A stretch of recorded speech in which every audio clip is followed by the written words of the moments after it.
Kia ora te whānau, welcome along to Tauranga, and it is the home of the Whai, who are hosting the Southland Sharks in the Sky Broadband Rapid League game at Mercury Baypark. It's Andrew Mulligan and Cam Glidden on hand for this one. Welcome to the booth, Cam Glidden, on your debut. Yeah, no, I appreciate it, man. Thanks for having me, and yeah, looking forward to this different perspective on the game. It's yeah, I'm looking forward to it. Looking forward to hearing your thoughts as well on these two teams. You've played these two teams in the Cells NBL. You obviously can't play in the Rapid League, so I'd love to hear your thoughts throughout both these games. That is how the Sky Broadband Rapid League ladder looks. Sharks in 8th, Whai in 9th. Sharks got a couple of wins, the Whai just the one so far. All the points for and against do count for Cells NBL standings. These games, they mean a lot, and these games have thrown up some great results. The Giants sitting pretty on top, undefeated at 5-0. A big loss for the Cells NBL team, the Southland Sharks, on Friday night, and Southland Sharks Rapid League team will hopefully start a trend today to get Guy Malloy's first win. Quake Webster, Kapia, Telfer, Snow and Cole. That front line of Snow and Cole were really good in the Rapid League game, and on Friday night against the Tuatara, they will have a battle on their hands with the Whai. Greensel, Van der Leden, Lewis, Brook and Dunstan, Adam Dunstan and Denham Brook, in addition to the Whai this week as well, played his basketball last year with Hawke's Bay, and he's stepping into the starting five for the Sky Broadband Rapid League game. It is fun and fast, the Rapid League, Cam, and points will be a problem for the Whai. Just 27 in 16 minutes of basketball isn't ideal. No, it's not. But yeah, I was watching the Southland Sharks game before our later game a couple of days ago. They're a talented Rapid League team, so I'm looking forward to seeing them again. Yeah, the likes of Riley Snow and Connor Cole, they were big. These are your coin referees for this game. Mikey Graham, Ryan Jones and Bryn Watson.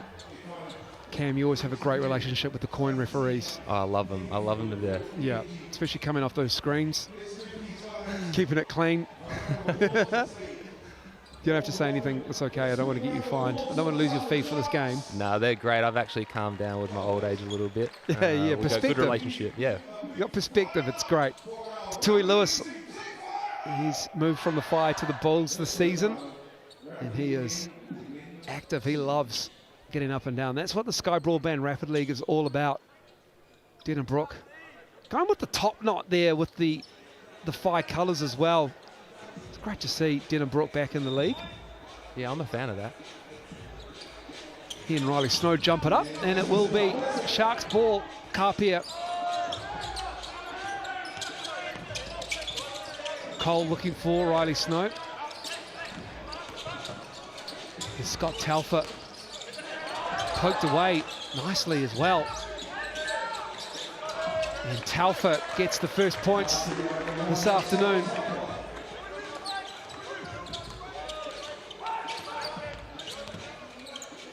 Here's Dunstan looking for the handoff. Van der Leden gives it back, and that's Tui Lewis pulling the trigger. Battling for the rebound. Telfer. Whai get back. Just miscommunication there. Craig Webster.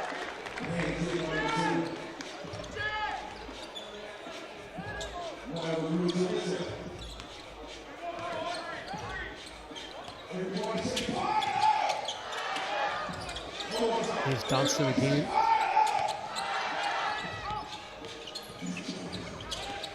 Tui Lewis operating with Brook, and Brook gets his feet set, pulls the trigger, and knocks down that three. That's what Denham Brook will bring to the Whai.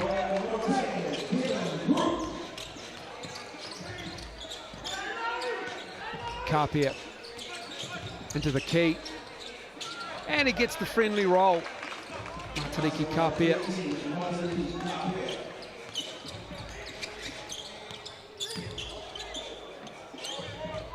Tui gets that clean look, Cam, and you can't sag off to Tui Lewis.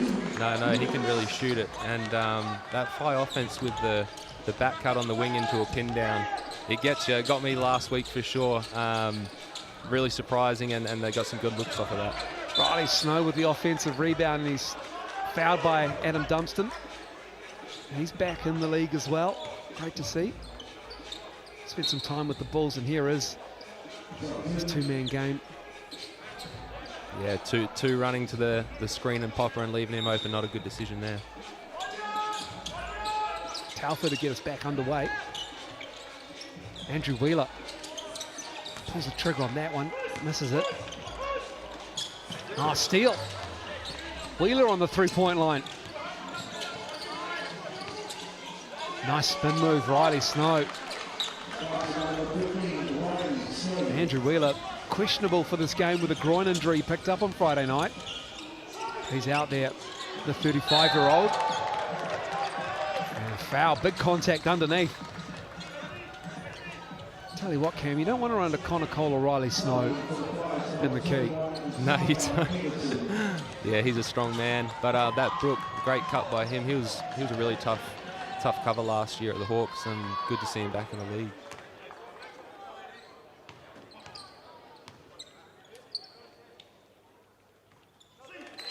Played all 19 games last season for the Hawks. Did Denham Brook.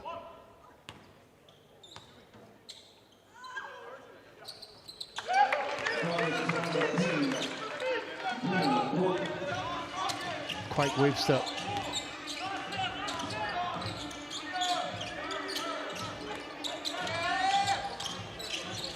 Looking at Snow, little pocket pass in there. Can he get his own rebound? He can't.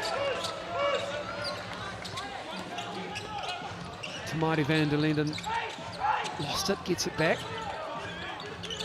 Tatui Lewis looking with the spin move. Needs to get it up pretty soon. Shot clock winding down. Bobbles it. Had it poked away. And big rebound, Connor Cole.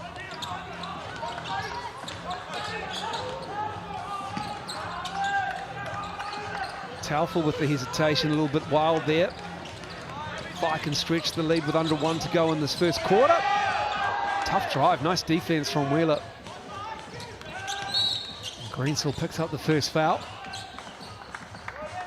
Make that the second foul. First for him though.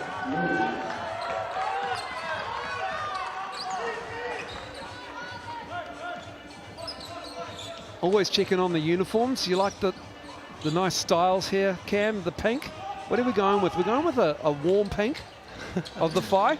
Yeah, no, I like it. It's very, it looks very much like the Breakers and the Sharks, my old team, the Cairns Taipans. So very bright, a bit harsh on the eyes there. Certainly distinctive. Wheeler misses that. Denham Brook leaves it behind.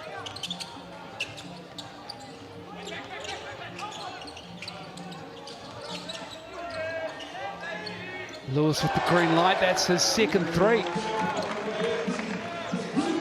Tui Lewis now moving to 6 points.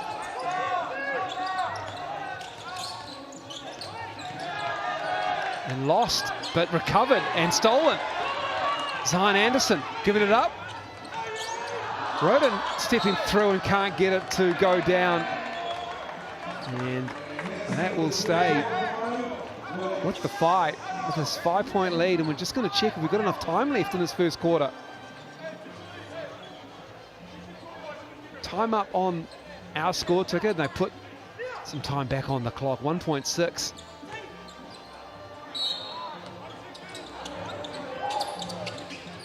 Dunstan stepping out, front of the rim, 1 quarter done. 11-6 is the lead for the Whai. Sharks, they ran hot and cold in the Rapid League game on Friday night. And just the 6 points, good defense from the Whai, Cam. They look like a long, difficult team to get around. Yeah, they do. This is a pretty physical Rapid League game, probably the most physical I've seen so far this year. And the Whai just getting a few threes up with Lewis. I think the Sharks need to change what they're doing there defensively and make it a bit harder on him for sure. Get your large cheese pizza there with that QR code with Sal's Pass, the online code. Another game missed for Zoe Burden, the hamstring injury. And they only scored 20 points in that loss to the Tuatara on Friday night in the Rapid League game, the Sharks. So 6 here, proving difficult. Matariki Kapia, that's most of last season, if not all of it, with injury. And Guy Malloy chipping in as well. Hard not to coach. When you give your assistants the Rapid League and you're a career coach, it's hard not to coach while your team's playing, right? Yeah, I can understand that, especially coming off the loss. I think he's trying to fire up the troops a bit, any chance he gets. Yeah, big game coming up. It is a bottom of the table clash. Just one win for the 5-0 for the Sharks. And this is one that they would have circled, both these teams, once the ladder took shape.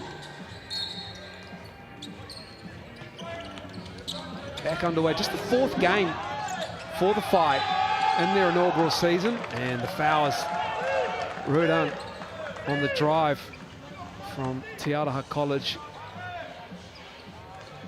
Great initiative getting these teenagers involved in the Sales NBL via the Sky Broadband Rapid League cam.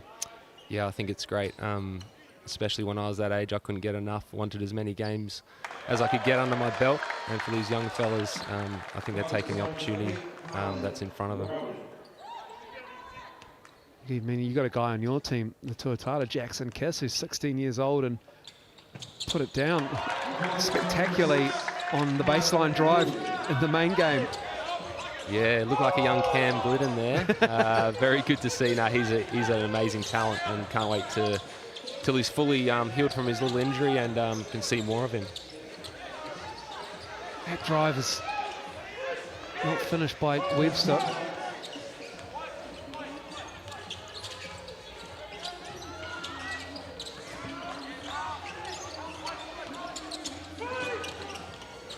Roden, give it to Dunstan. Nice work from the young man to the vet. Now it's a 9-point lead.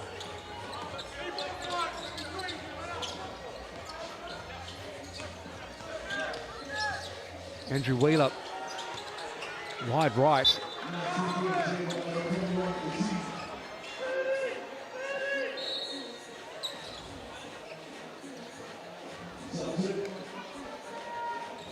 Both teams shooting 3 of 8 in this game. And the Whai just looking to pour more points on the Southland Sharks defense.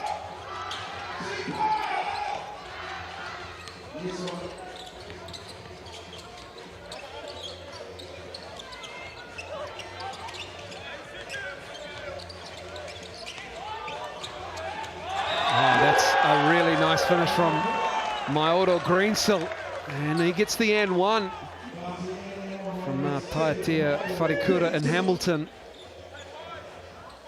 Yeah, that was just a great take, and I think the Whai is just running their offense with a bit more intensity than the Sharks right now, getting to their spots a bit better. That's the thing with Rapid League, they look to be running sets. The Rapid League doesn't, even though you still got the same amount of shot clock, the quarters are shorter obviously, but it feels like you get sped up in Rapid League, but the Whai have been quite clinical in the way to use the shot clock. Yeah, I think the Whai are running a lot of the same offenses that the later team does. Very familiar stuff, so obviously all these guys train together and learn the same sets, and the Whai are running very well today, getting some great shots. Taufa fouled, so he'll shoot 2 from the Chemist Warehouse line.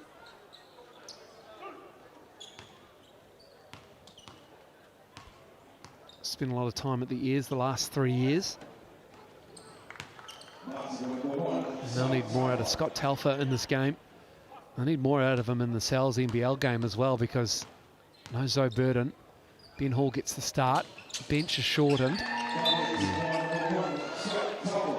I always see him in Auckland working out. He's a bit of a gym rat, so I think next part of the season will be good to him.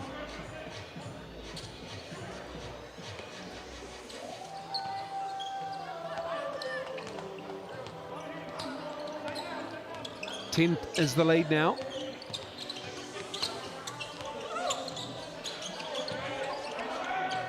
Corner ball. Webster with the rebound.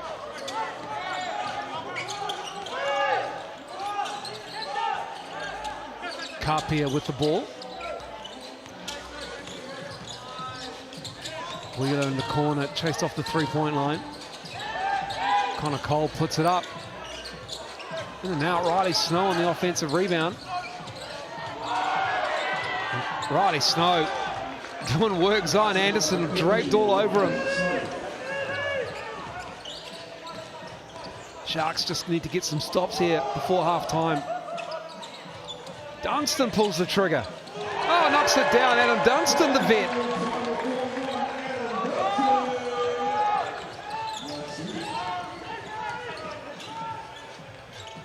Carpia trying to operate with that roll man being Riley Snow. That stays with the Sharks, coming off a fire hand. Wheeler will take a seat. Taufa gets a small breather. I haven't seen too much of Dunstan, Moles. Is that his game? I haven't seen a lot of Adam Dunstan shooting that three ball in Sal's NBL, I'll tell you that much. But that stroke looks pretty good from there. Yeah, it was smooth. All due respect to Adam Dunstan if he is a noted three-point shooter.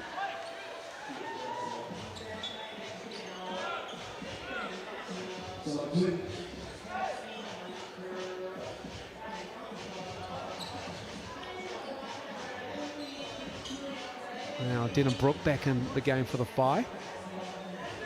And we've got ourselves a technical foul. I wonder what happened there. We'll let you know as the play-by-play catches up. It's not often you get a technical foul in the Rapid League, I'll be honest, Cam. Yeah, I'm not sure what happened there either. Maybe get some clarity soon. Zion Anderson was called for it. That's what happened, apparently. Maybe Zion had too much to say. Not a lot of movement. Riley Snow pops out, hand off to Carpia. Carpia trying to step through as Denham Brook helps him up. And these drives that the Sharks are trying to pull off here, Cam, everyone's just sinking on them. Yeah, they're really packing the paint, but Sharks have to punish them with the kick-out threes, but unfortunately those threes aren't really going down so far.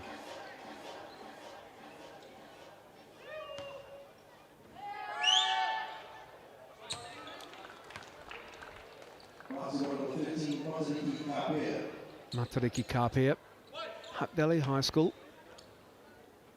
He's given them good energy.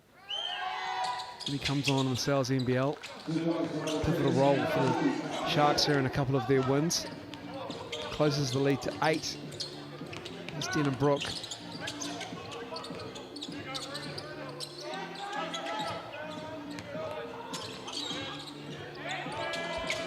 That three is good. Greensel with another in the fight. Starting to knock it down from deep. That's their 5th three. 5 of 8. Taufa.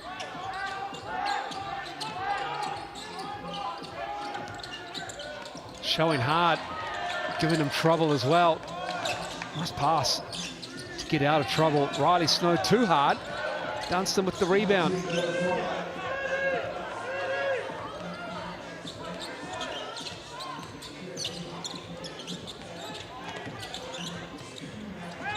To Greensel.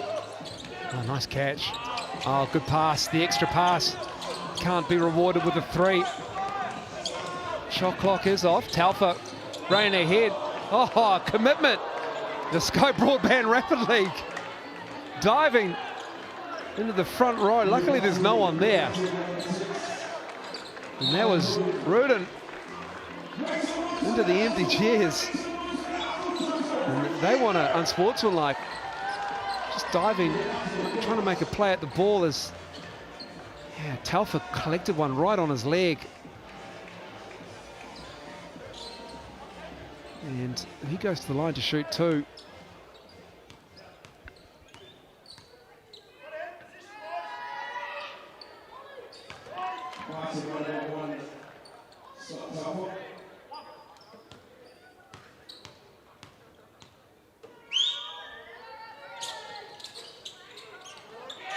Oh, offensive rebound, and Riley Snow will go back to the line.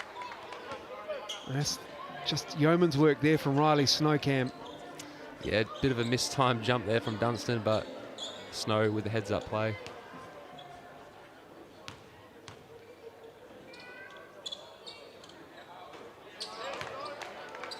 One of those guys just in the right place at the right time, it seems.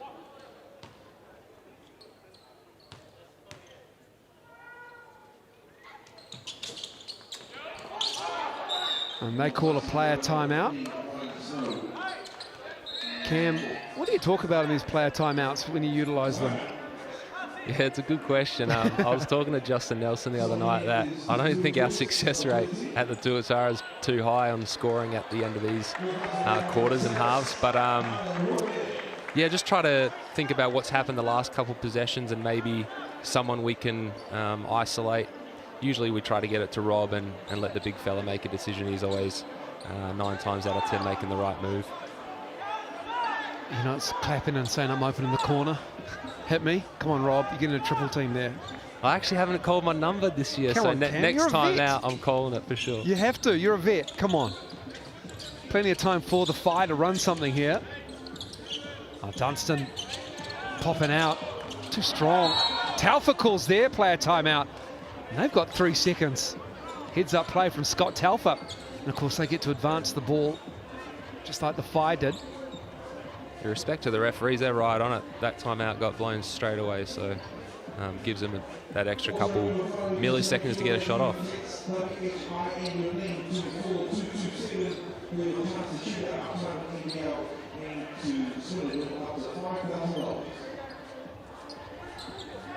Not really using the full 30 seconds as well. Those walked it up. Ready to get underway here. They're looking for the 5 call. Quake Webster could have taken a dribble, could have got a little bit closer, but he put it up and it fell short, and that will do us here for the first half. The Whai 24-15. Whai shooting 50% in that first half. Southland Sharks 4 of 13 for 30%. Southland getting most of their points from the free throw line. They're 7 of 9. This is what it looks like at half-time. Tui Lewis with those 2 threes. Scott Taufa with his 6 points. Getting some work from the line as well. And rebounds evenly spread. Dylan Brook and Connor Cole making things happen. Just the 1 assist for the Sharks. They're down 9.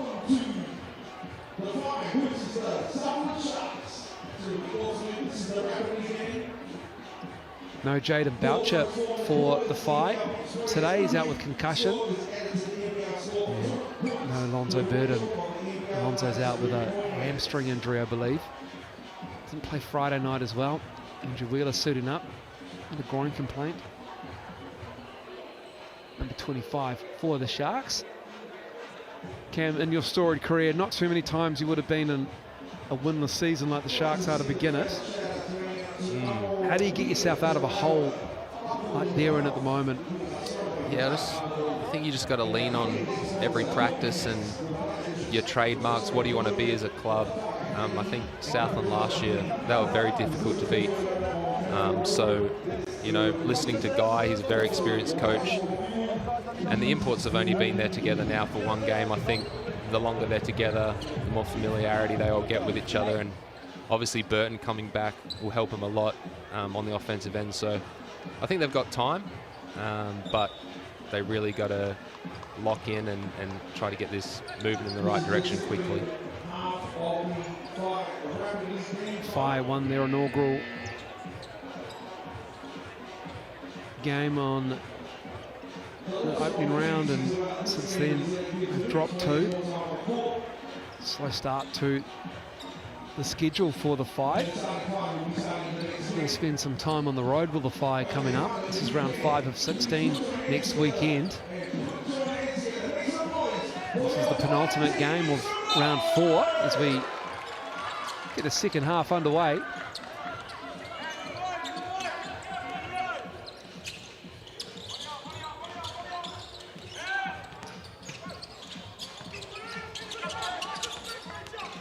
Carpia on the drive. Good defense by the Whai again.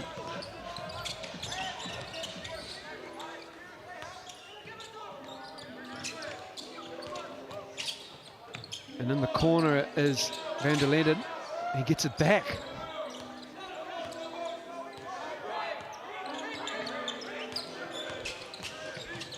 Tui Lewis on the drive. Tui will go to the line to shoot two.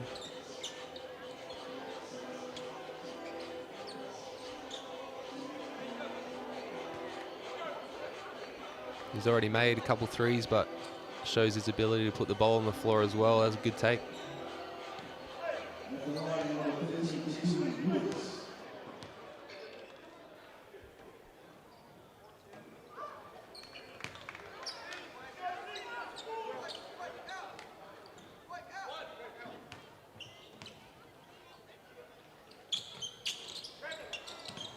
And this is both Tui Lewis. Still plenty of time for the Sharks to mount a comeback here.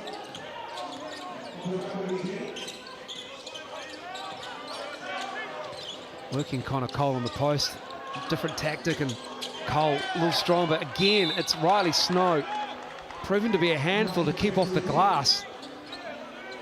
That's just his third rebound. It felt like he's had more, but Riley Snow will go to the line to shoot two shots from the Chemist Warehouse charity stripe. Just puts himself in the right position every time.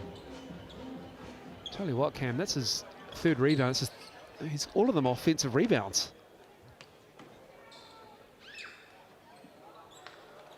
Need to take advantage of them though.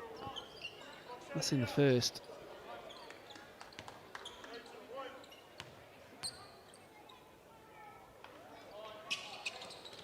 This is the second.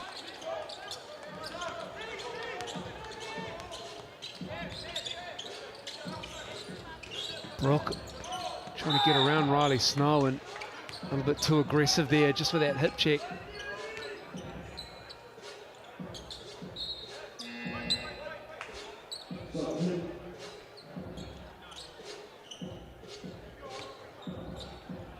Taufa back out there. Webster, he'll take a seat.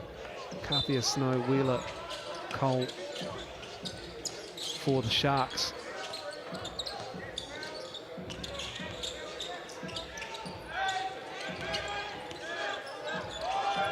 Need to get a shot up pretty quickly. You can hear them counting it down. Greensill. And you can't get that to finish. Sharks with a stop. Need to score points though. Kind of empty on two Riley Snow free throws after a Connor Cole missed post move. Now they're more aggressive fronting the Whai. Lewis pulls that down.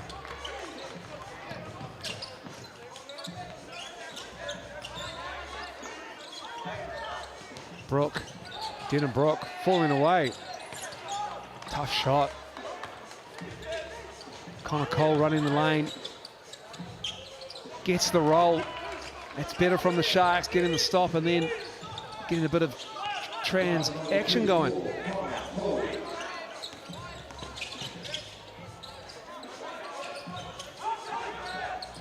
Lewis contested three and knocks it down. That's his third of the game. Can't leave that man open. Got to go over those on balls.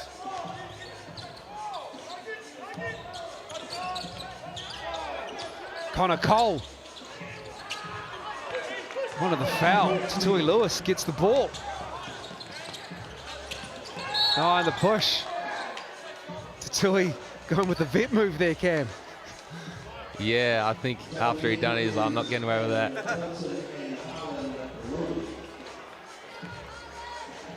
But he's been aggressive. Like to see it. You do. You love to see that, of course. Coach John Old of the Sharks, he was all over that one.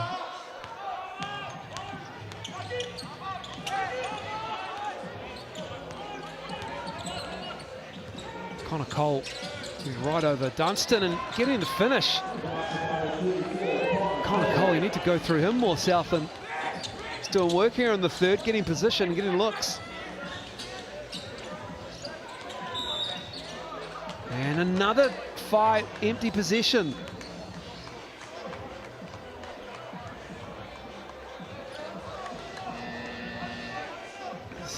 Tane Bennett looks on, just sees that was a beautiful move. It was nice, wasn't it?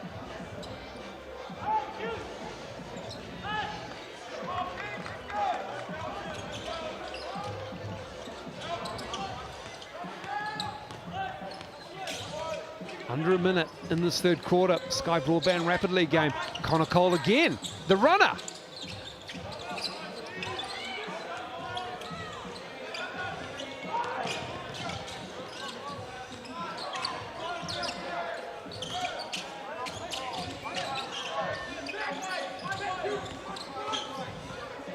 Greensell has it packed out of bounds by Scott Telfer. Greensell, not the tallest, I think. He's absolutely ambitious, taking it in there. You'd love to see it.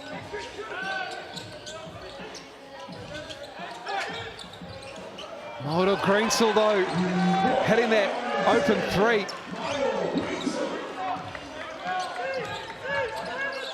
He's got no fear, he backs himself. Webster.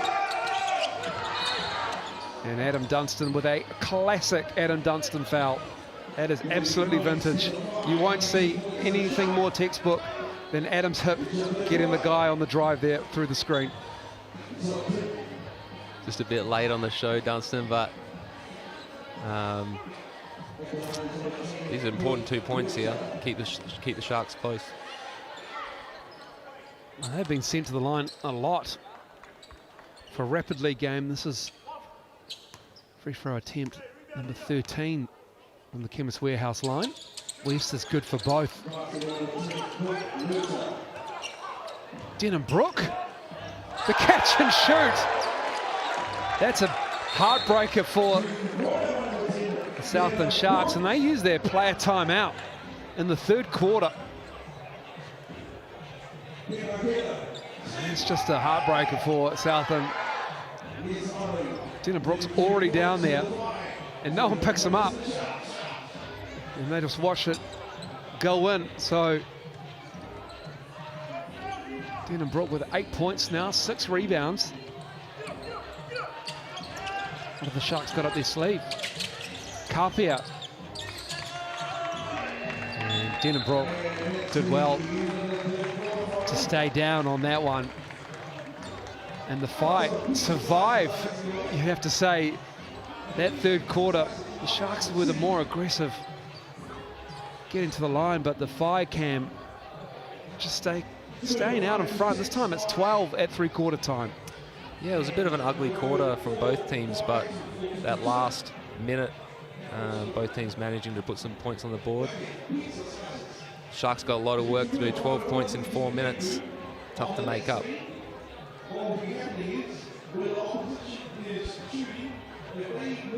Will be a hard task trying to fill it up and get stops as we head towards the fourth quarter. No Jaden Bazant for the fight in the main game, the Sales NBL. He's out with concussion as well as Jaden Boucher.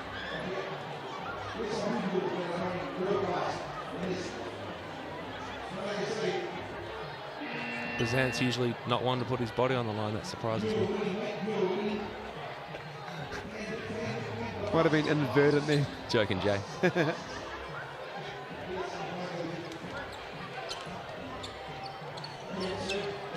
It's got Webster, Carpia, Wheeler, Connor Cole, and Riley Snow. Tui Lewis will get us back underway. Harlan Roden, 2 points, 2 assists. Denham Brook, absolute injection of offense and defense for the Whai in this game, coming into the setup this week. Wheeler with a steal.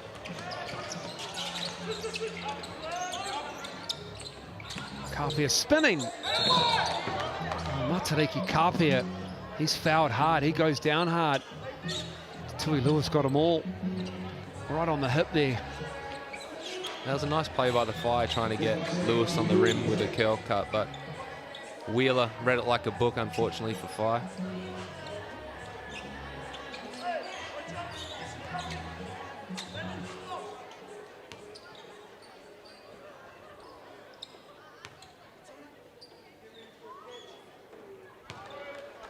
More Sharks free throws. 10 of 14. Matariki Kapia. He's now got 6.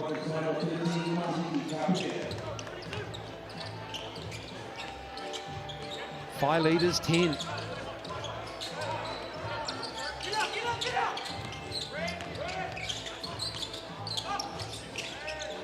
Tui Lewis on fire from deep. That's 3. Number 4 for Tui Lewis. All his points coming from beyond the arc.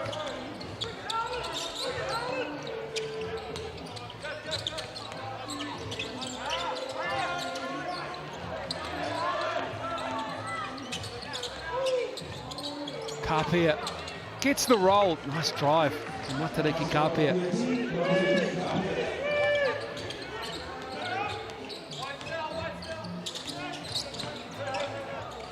Down goes Rudin. Gets back up. Gets it back. Lewis. Kicks it out. That 3 was long from Anderson. Wheeler looking up ahead. It's Webster. Again, he goes down. Manages to regain his feet nicely. Kapia on the drive. And we've got a foul. There's our guy again on the glass. Riley Snow again on the offensive end. Crashing the glass. Good arm. In the back did Riley Snow. So he will go to the line to shoot 2.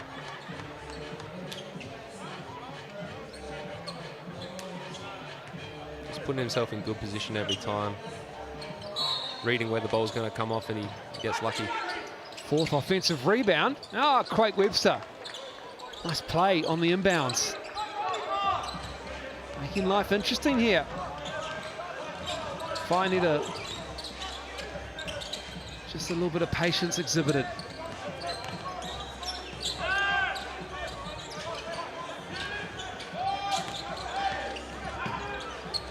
Oh, that's nice. That's pretty from Van der Leden. That's his first bucket.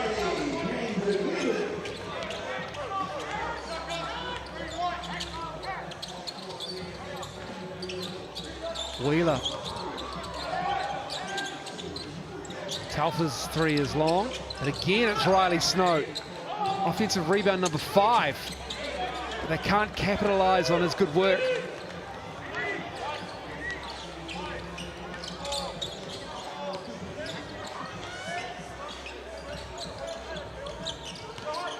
Maybe just to work the shot clock. Dunstan down low, good position, left hand finish is nice.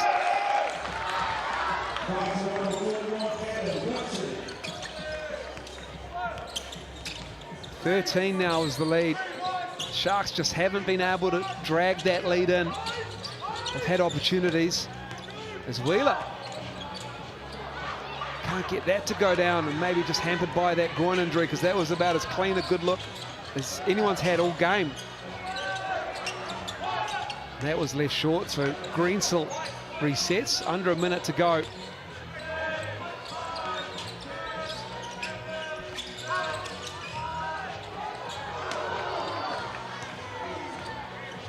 Talfa. Riley Snow with the finish.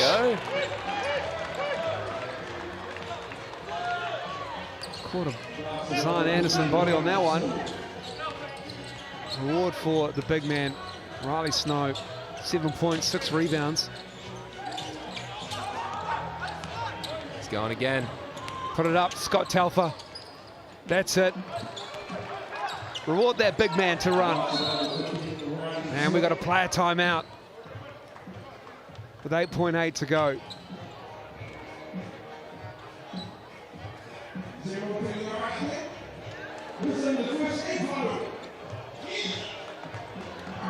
Here is GJ Gardner-Holmes' replay of Riley Snow, just straight down the middle with the two-hand flush. Yeah, he's had a great game. Hopefully be rewarded in the next game with a few minutes. I think he's played really well today.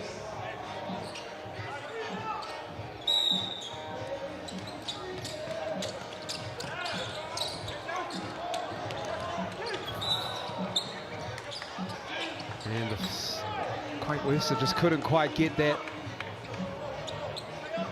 And it will be back with the 5.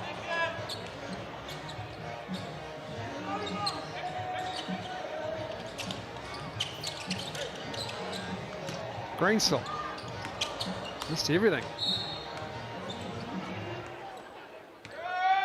This is about the longest 8.8 seconds we've had in Sky Broadband Rapid League. Andrew Wheeler does not care for his field goal percentage, and I love to see it.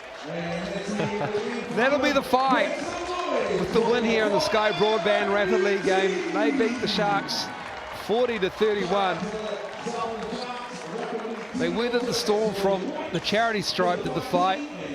It was their long bombs, 9 threes in this game, just 4 two-point shots that went in. Tui Lewis led all scorers with 12. He had 4 threes. Greensill with 9. I think Greensill, he had a couple himself. He was 2 for 2. Rebounds, there it is, Riley Snow, 4 of those on the offensive glass. Denham Brook doing well. Adam Dunstan looking like Jokic out there with 3 assists. Sky Broadband Rapid League game. A veteran presence as well, and Scott Talfa gets the block. A few turnovers in this game, but the Sharks, they had the possessions. They shot just 10 of 30 though. They take another loss here in the Sky Broadband Rapid League. We'll be back in around about 18 minutes time for your Sal's NBL matchup between these two teams. Until then, enjoy some highlights from last season. The Whai, the winners, 40-31 in Tauranga.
Basketball is a movie, and every game is a blockbuster. E for excitement, entertainment, energy, and epic. Sal's NBL 2024 is rated E.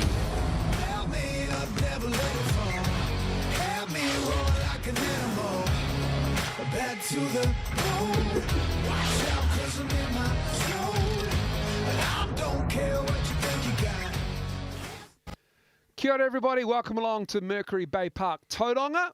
It is the Whai hosting the Sharks. The Whai just the 1 win in Sal's NBL season 24. The Southland Sharks looking for their first win of the season. They are currently 0-5. And it's a warm welcome. Cam Glidden on debut behind the mic.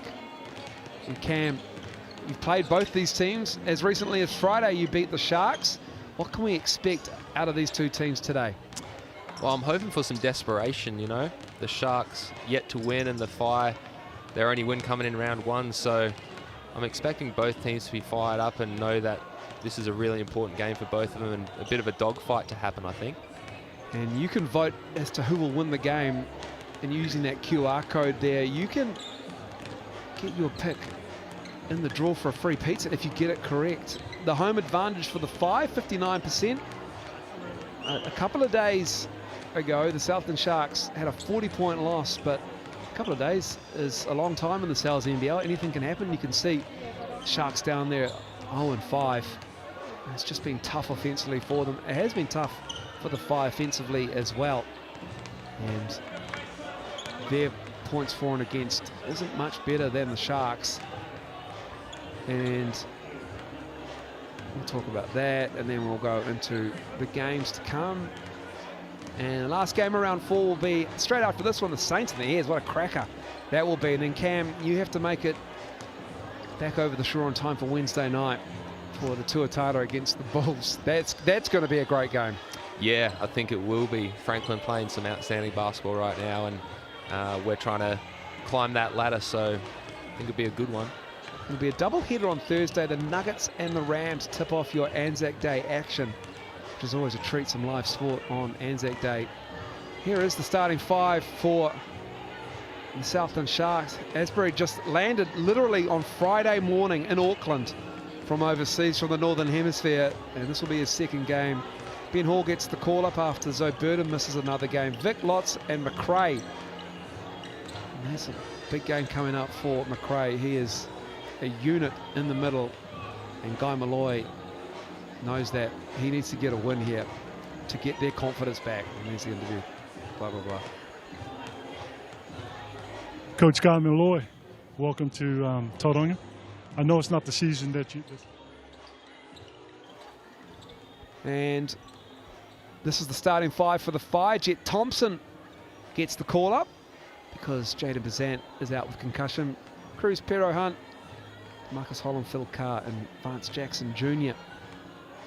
That is a decent-looking trio of imports with a bit of size as well. And Coach Matt Lacey knows to get their second win. There's no better opportunity playing the Southland Sharks when they're down and almost out.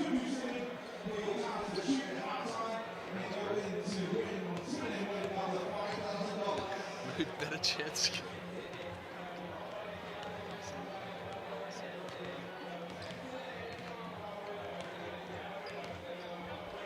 Yeah, and after that, are we going to roll? We're going to go head to head, and then we're going to put that Cruz Pero Hunt interview in there as well.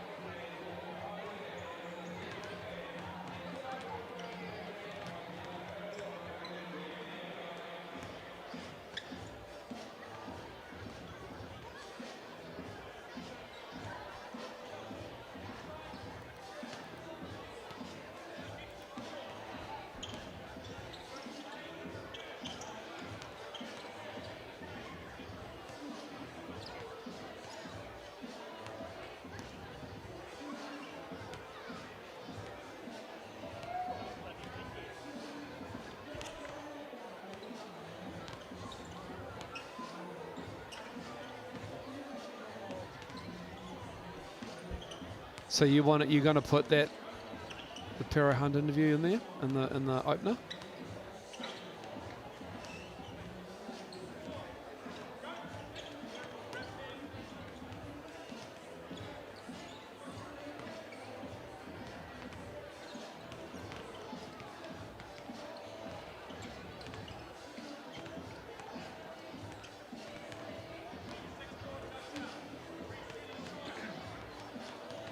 Coach Matt Lacey, we're here again at the Mercury Stadium.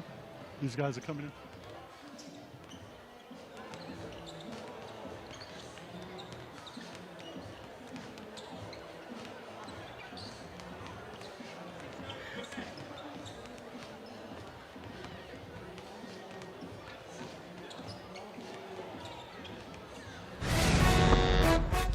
Yeah. Cruz Pero Hunt. I went to Rosemont.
Basketbol is a movie, and every game is a blockbuster. E for exciting, entertaining, energy, and epic. Cells NBL 2024 is rated E.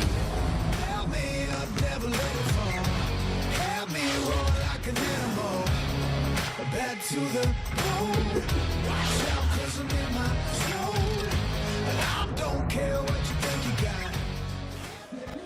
Kia ora everybody and welcome along to Tauranga, where the Whai are hosting the Southland Sharks at Mercury Baypark, and it is the 1 and 2 Whai up against, it is the 0 and 5 Sharks, and the Whai just with this one win.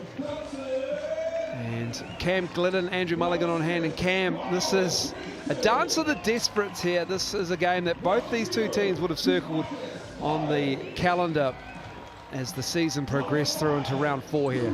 Yeah, both teams are pretty desperate for a win, and I'm hoping it's a bloodbath. I'm hoping it's physical, desperate basketball, and looking forward to this one. Yes, the 1 and 2 Whai, the 0 and 5 Southland Sharks, and it has been a tough old couple of days for the Sharks, that is for sure. You can decide who wins this game with that QR code there. Vote through the link, or you can scan the QR code. And people are leaning towards the Whai here. All the correct entries go on the draw to win a Sal's Pizza as well. The Whai with a settled lineup, even though they're missing a couple of key role players. Jaden Bazant, starting guard, Jaden Boucher as well. And this is how the ladder looks as we head into round 5. This is the penultimate game. The Bulls on top, undefeated 4 and 0. Cam Tuatara sitting comfortably in 5th spot there, 4 and 2. But you can see the Whai 1 and 2 and the Southland Sharks 0 and 5. And it has been a tough 48 hours or so for the Sharks. More on that later. Saints Airs coming up after this one. That's going to be a cracking game.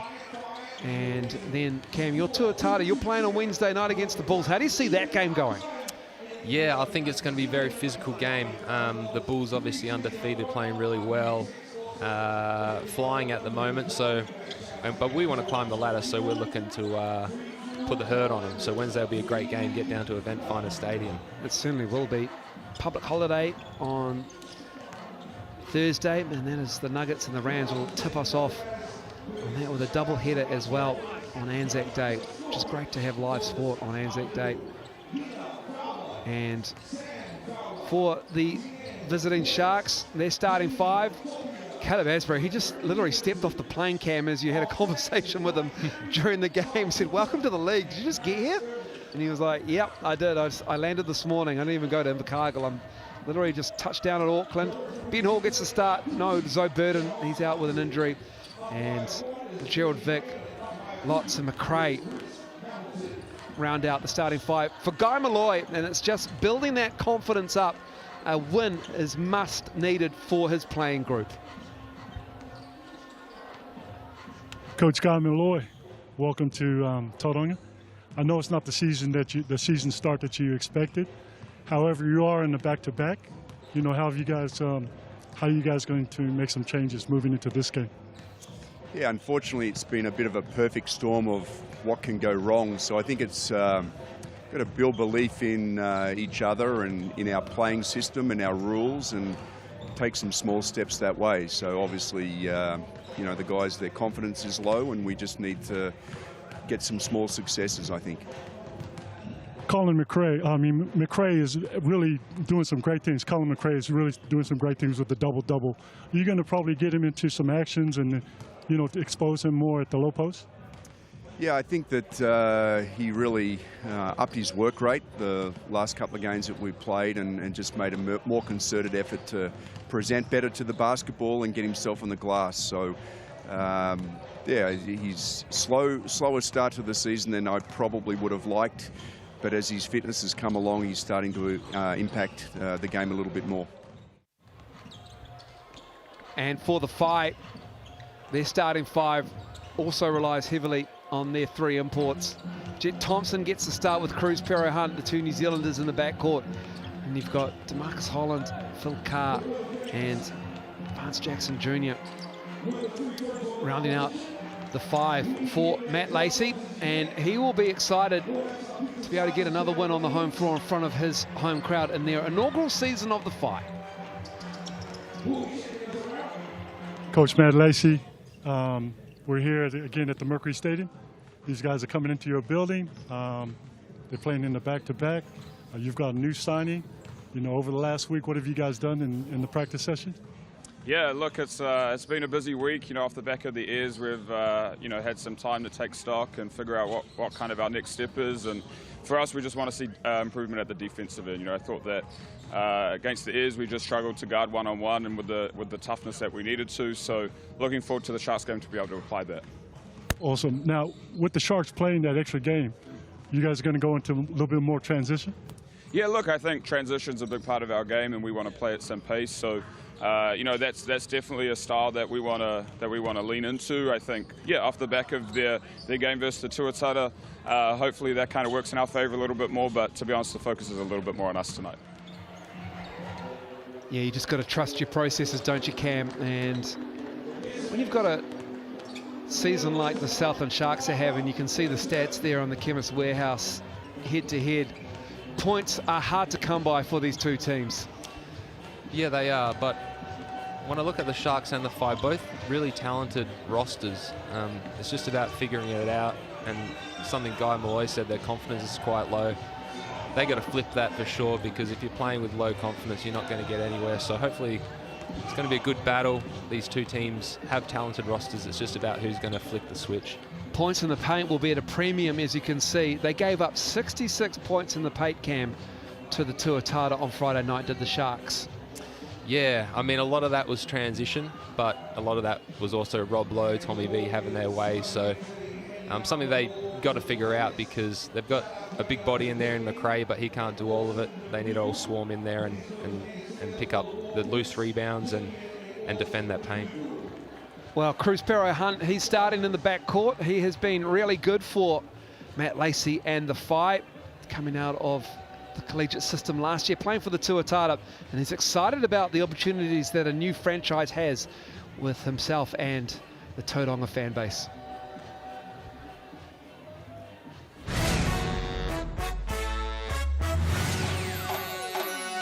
Cruz Pero Hunt. I went to Rosemary College, and my position is combo guard. I think last year was a good experience for me in terms of coming out of college. We had a lot of older teammates that had played at the international level and the NZNBL, so you know, there was a lot of learnings and a lot of execution that had to be very pinpoint, and so that's kind of what I took from that. You know, we're definitely aiming to be a top 6 team, make the playoffs, and then obviously anything could happen in those, you know, last few games. And so we're super excited to, you know, not only be a first-time team, but you know, make a name for ourselves off the bat.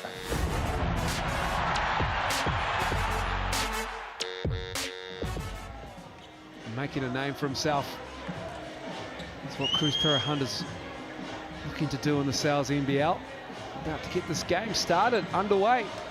A couple of little legend ball carriers out there for the FIBA as well. Great to see the young and old involved. Got the face paint as well, Cam. Yeah, my kids love that.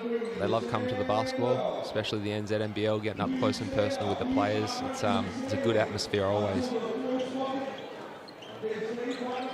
Here are your coin referees. Sharon Martin, Mikey Graham and Reese Hamilton will have proceedings.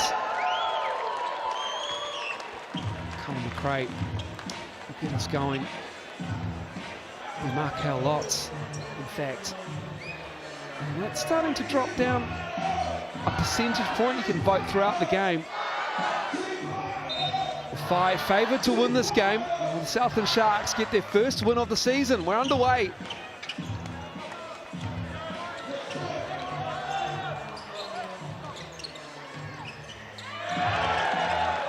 Early defensive play here. Still plenty of time. Lots. Tough night on Friday night. And then a breakdown in communication between him and LeGerald Vick. Good first defensive possession by the FIBA. They'll be happy with that.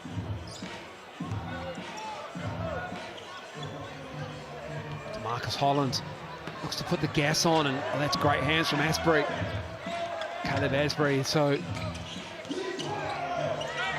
played a little bit more defense than he could having stepped off a plane on Friday.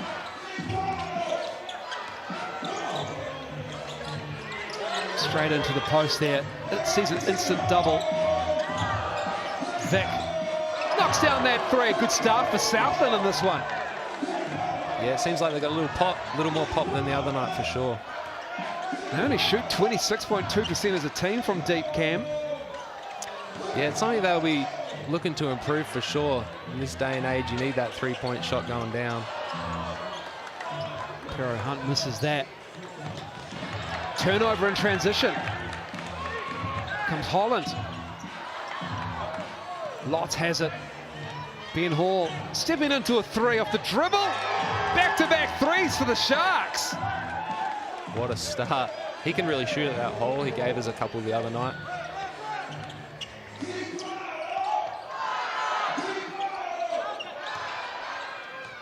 Carr with the handoff to Thompson. No Boucher, no Bezant, both out with concussion. Matt Lacey in the five. Benson short and another turnover. Sharks looking to run. Ben Hall couldn't get the gather. He just lost it a little bit on the way up, and he misses that. Yeah, it's unlucky. That would have been a dream start. Thompson for three. Carr. Frantic start to this game. Both these teams average under 80 points. So it doesn't seem like it.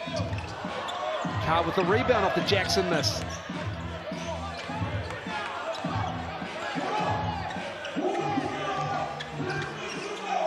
I just need a settler.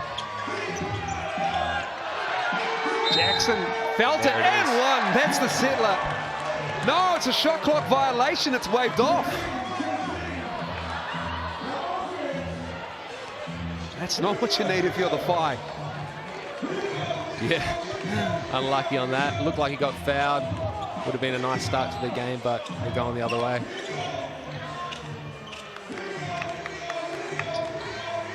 Ben Hall. Oh, what a pass. Colin McRae gets his own rebound in. Cam Glidden, we've got an 8-0 Southland Sharks ball game here. Yeah, I'm not too sure many people could have saw that coming, but they're playing, like I said, with a lot more pop, a lot more intensity than the other night. And the 2 zeros going at it. Vic and Holland. Vic is cool to the foul. You do love to see it. Look at that pass from Hall on the GJ Gardner-Holmes replay. He is a big human being, is Colin McRae.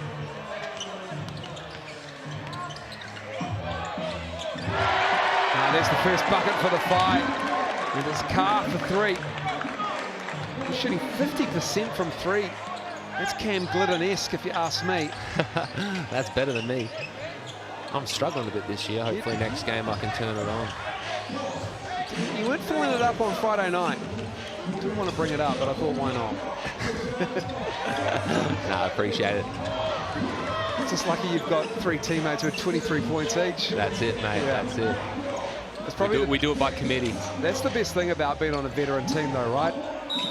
It's not about the points, it's just about getting the win. That's it, that's it. Foul here, number 0. That is going to be called on Holland. Just the first team foul for the Whai. It will be Arkell Lotz at the line. Out of Canisius. His most recent pro stint was in Georgia, where the 6'7" forward was a champ. And tough night for him on Friday night, as it was for all the Sharks. As McRae gets that rebound just. Good battle there by McRae.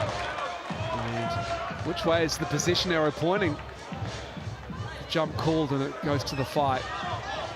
McRae practiced with us at the Breakers the whole pre-season, and he's got a lot of skills, and he's only going to get better and better as time goes on.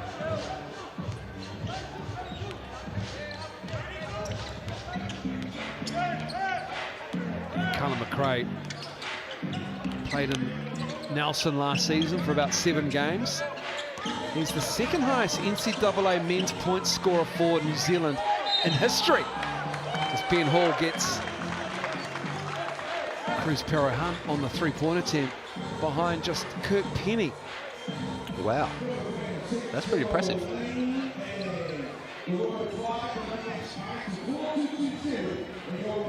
Also the all-time leading rebounder as well. So Conor McRae coming off a excellent collegiate career.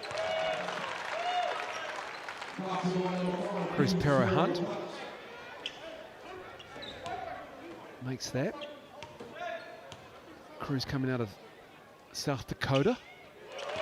Which during winter it doesn't sound ideal. It doesn't. It doesn't at all. A lot of these big D1s in the middle of nowhere.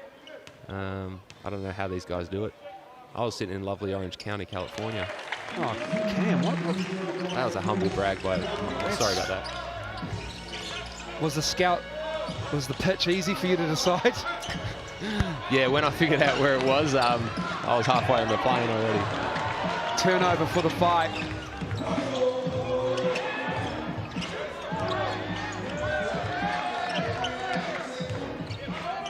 There's a mouse in the house for Vance Jackson Jr. Good help defense from Gerald Vick. He gets to the cup. McRae down low and amongst 3-5. Just doesn't have the lift there to get it up and in. Jackson. 3-ball is good. The Whai are within 1 here. He can really shoot it. He lit it up against us. Sharks definitely got to get a hand on that. Try to contain him early, otherwise he's going to go for a big night.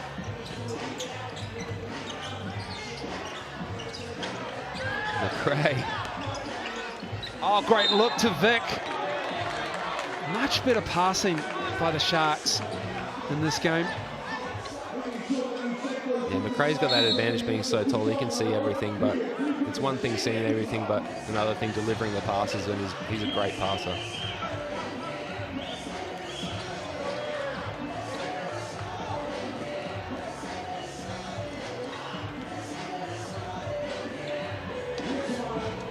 Timeout here. And there's been a pace that has been up and down. These two teams aren't known for the pace they play the game. But you can be rest assured both teams are desperate for a win, especially the Whai at home. Getting their first up win over the Hawks was a nice way to start their first season in the NZNBL. Yeah, that was a great game, actually. Really established themselves what they want to be. It's when you're a new club like this, I think it's the focus has to be the culture. What do you want to look like? What do you want to hang your hat on? And when you watch them play, they have a distinct way of playing. They get through their sets, they play tough defense, and they're really, really good communicators, which is, you know, goes a long way for a first-year club. So I think they're heading in the right direction, and a lot of that goes to Coach Lacey doing a good job. Vic and Asprey on the left there from the Leicester Riders in the UK. Caleb Asprey, that's where he's come from. He's at Texas State as well, collegiately. It's Vic at the line. And Gerald Vic, Kansas Jayhawk, 117 games for Kansas. Went to the Final Four, lost to Villanova in the championship game. I think that might be the Jalen Brunson, DiVincenzo, Josh Hart Villanova team as well. Yeah, so he's played with some high-quality players, and yeah, in sunny California, Orange County, I didn't play amongst those kind of guys. But what conference was that? It was actually the GSAT conference. I don't even think it exists anymore. But my teammate Charlie Dalton of the Tuatara is currently at that school, so excellent. He'll be able to fill me in on what's the happenings up in Southern California. Well, Charlie Dalton, he's coming back in the next couple of weeks. Yes, he is. So we're excited to welcome him back. Pero Hunt goes down and loses the handle. It'll be interesting to see how Charlie goes. He had a great breakout season as your starter last year, and he was terrific. Youthful exuberance. See how his game's developed. I'm sure he's only continued to improve over in America, and but I think he's pretty pumped to get back to the Tuatara. He had a great season last year, and we enjoyed having him for sure. Oh, good pass. Great cut. Vic. Another foul. 13 foul coming up on the Whai here. Southland starting to look snappy on the offensive end, cutting harder. It looked like at times, as Casey Frank and I called the game on Friday night, they try to run through a lot of Colin McRae, Cam, and you can speak to this, but the cuts, you guys defended them really well. Yeah, he's a good facilitator, so when he had the ball, we made sure we put some immense ball pressure on him, so it made it difficult for him to spot those cutting players, and then on the other side of it, denying it and having someone in the help defense positions to really cut off passes. I think we made it pretty tough for him.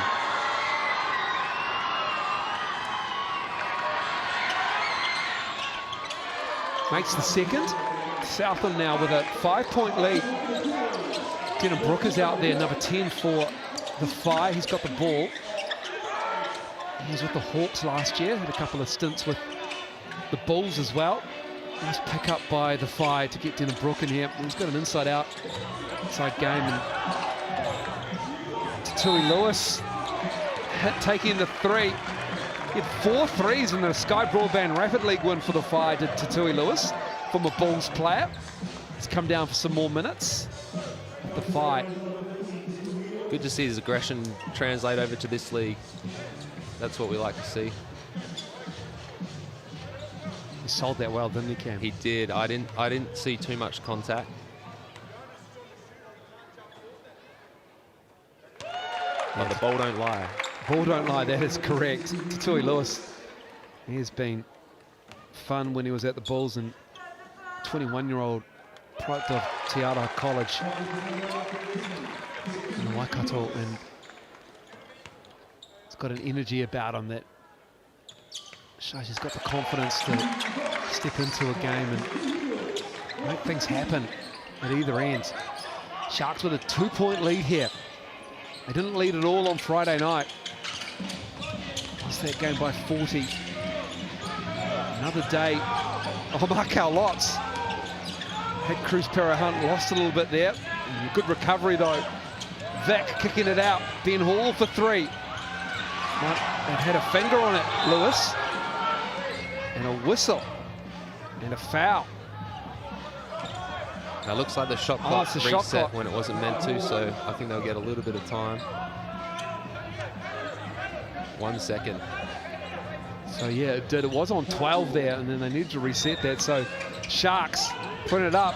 Markel Lotz a little bit casual with it. Jet Thompson with the right-hand finish. Also a former Bulls player. Yeah, Sharks just not on the same page there.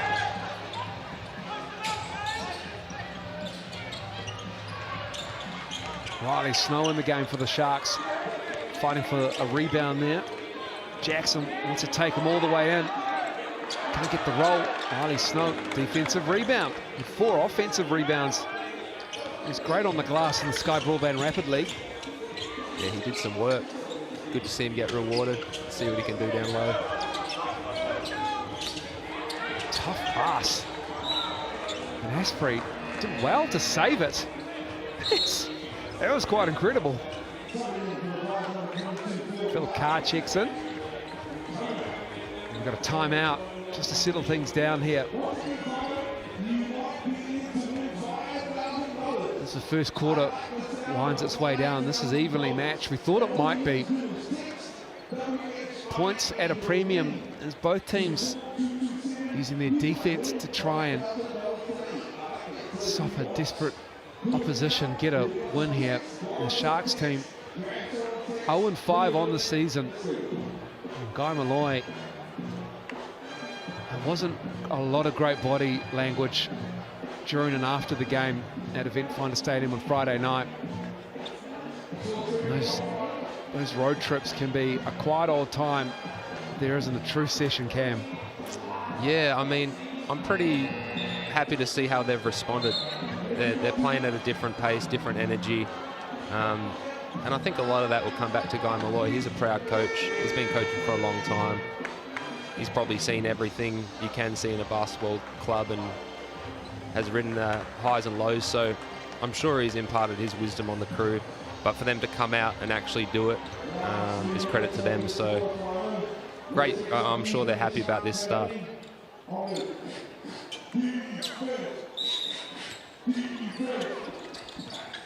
Lots on the baseline. And a foul. So we'll reset it here and get us back underway. Markel Lotz, he's happy to squeeze those inbounds passes in, isn't he? Catch there for McRae's a little bit easier. For a handoff to Vic, operating with McRae. Oh, that's a great pass. McRae felt like he got hit. Kero Hunt.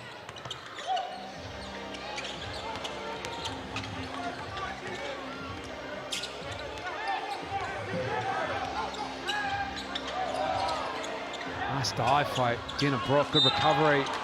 And a 3-second call. It was a turnover anyway. As they collapsed on Denham Brook. And Scott Telfer into the game for the Sharks. Yeah, see if Scott Telfer can get loose on the three-point line. They didn't happen to make any in the Rapid League game. They need his scoring punch off the bench for sure. Lots on the drive. This should be back over. Maybe it was just a tip from Telfer, but they got away with one there.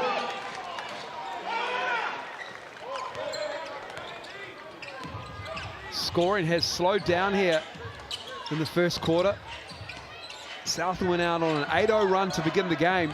Under 2 minutes to go in the first. Five answered back nicely. Thompson stepping into a three. Asbury with the rebound.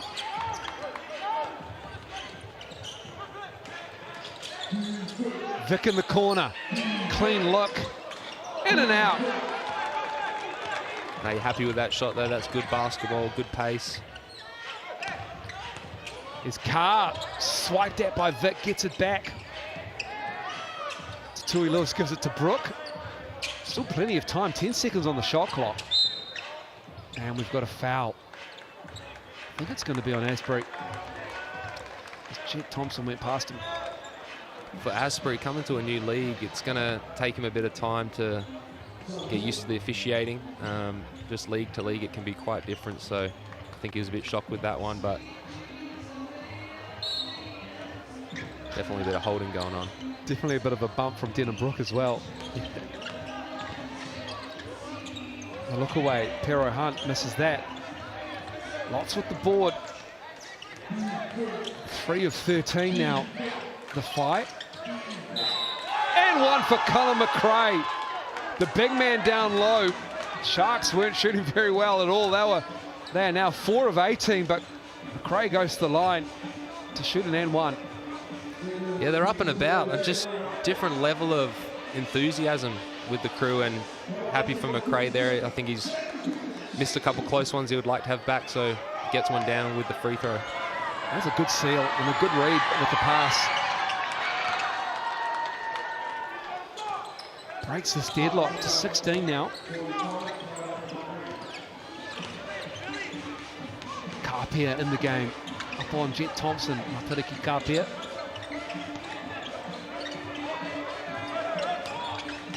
Thompson, give him the lane. Good take.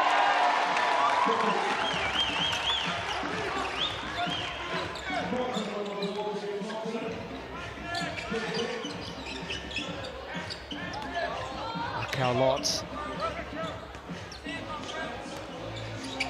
Backing him down. In and out. Had everything but the finish for Markel Lotz. Jackson to Thompson. Difference of about 4.5 seconds. He's gone again. Jet Thompson. That action works, and that lane is wide open. Yeah, you got Carr setting that kind of slip ghost screen, puts the defense in two minds. McRae doesn't know whether to help and cut off the ball or get back to his shooter, and that creates the angle. You can just see on the GJ Gardner-Holmes replay at the end there, Carpia turn into McRae. Needing just a little bit more help. That's the second time that's worked. Shot clock is off for the Southland Sharks. Whai take the lead back here. Vic with a long two. And that is the first quarter all finished. It's all tied up. We've got a ball game in Tauranga between the Whai and the Sharks. 18 apiece. We'll take a break. Second quarter coming up shortly.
$18 points apiece. No mai, haere mai, welcome back.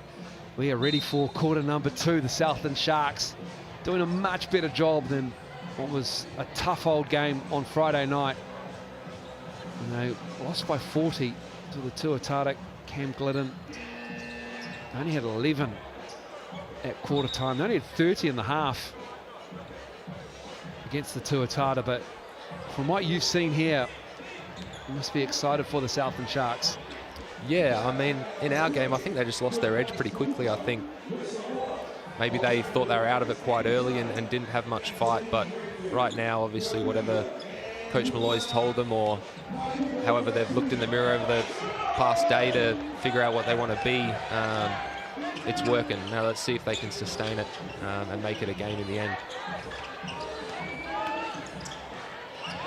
Markel Lotz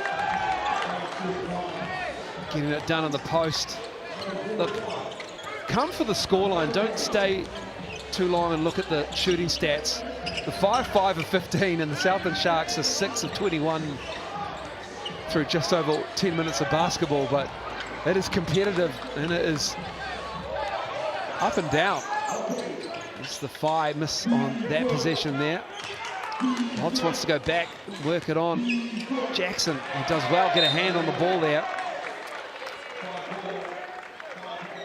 Yeah, maybe not the best option there. You had McRae posting up Cruz, and Lotz waved that away. I probably would have dropped it in there, let McRae go to work.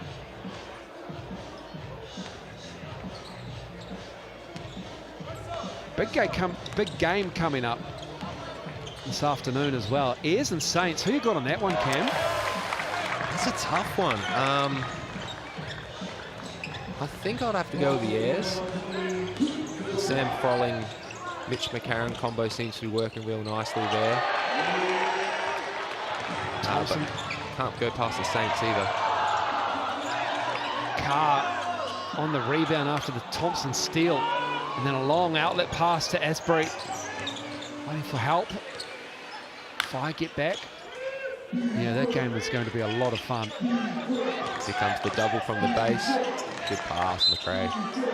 Colin McRae, excellent work. That's that vision we talked about. I mean, there's always going to be open guy when the double comes, but can you get the ball there? That's what makes the difference. I think he gets it there. Nothing quite like a willing big man with a pass, right? You obviously play with Rob Lowe, and if you cut right, they'll find you. Yeah, and it's a great pressure reliever. If the other team's pressing really hard, and you can just throw it in the post or throw it in the elbow and just get your cutting game on. It's a great way to have everyone take a breath and get a good shot. They can smell the Sal's pizza in Tauranga. Taufa denies them. The free slice. There'll be another opportunity surely throughout the game.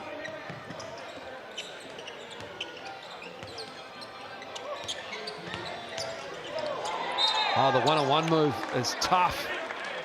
DeMarcus Holland hasn't been shooting the ball particularly well, DeMarcus Holland, but trying to create there. Only averaging 8 points and shooting 35% from the floor, but he'll go to the line where he's had a mixed bag on the season as well from the Chemist Warehouse line, 50%. And his stroke looks good, so it looks like an aberration, really, the stat line.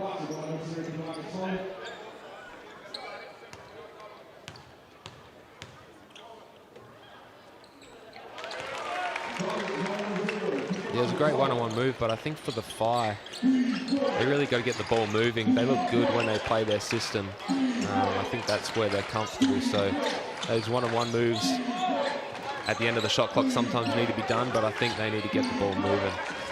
Well, we saw them execute a lot of the Skyball around Rapid League game as LeGerald Vick fills it up.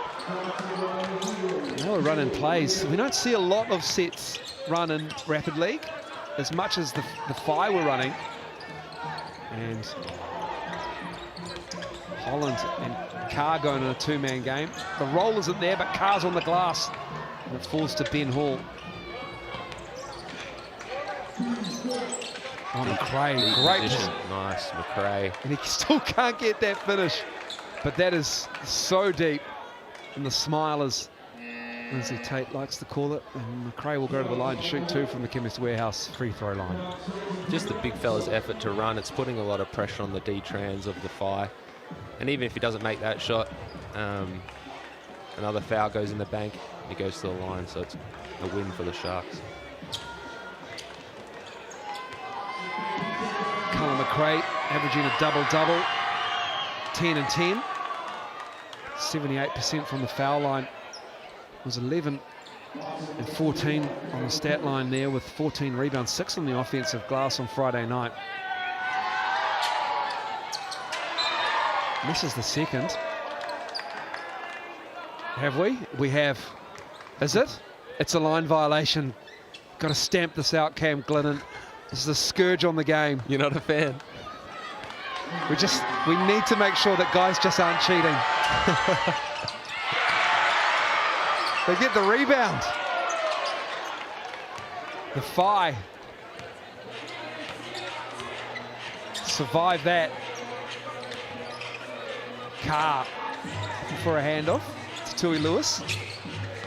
Pero Hunt into the lane. McRae with the block, and it's Carr to clean it up. There's a nice penetration by Cruz. That's something more familiar from the system that you see. And although Cruz doesn't make the shot, everyone's familiar with what's happening and allows the offensive rebound to pull back.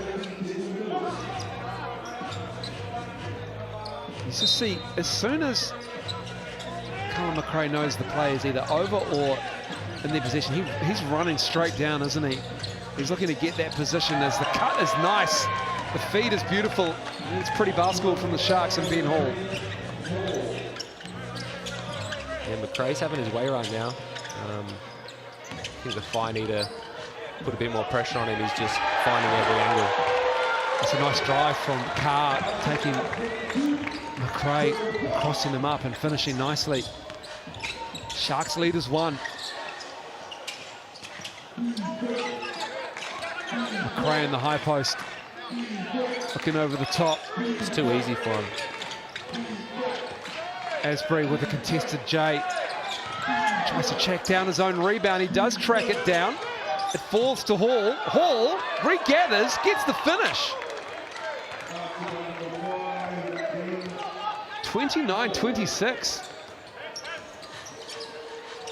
Tui Lewis on the baseline. Finds the cut in Holland. And he'll shoot two. Yeah, for me, I think the Sharks just a bit more desperate at the moment. You see Asbury get on the floor to create another possession.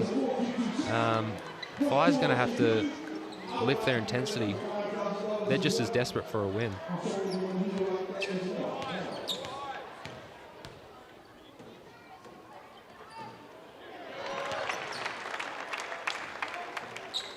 DeMarcus Holland back at the line. Fire now 11 for 11 from the Chemist Warehouse charity stripe here.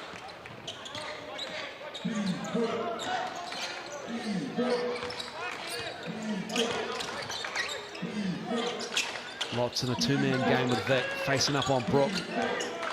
Jenna Brook stands his ground as well. Great defense.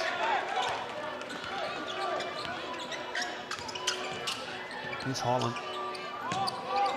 Brook popping out, gives it back. Carr given space by McRae, and Holland picks up an offensive board. Tui Lewis will shoot it all day long, and he makes a three. Can't leave him open. He's a proven shooter. Got to get a hand, run him off the line, make him do something different. Fire take the lead back.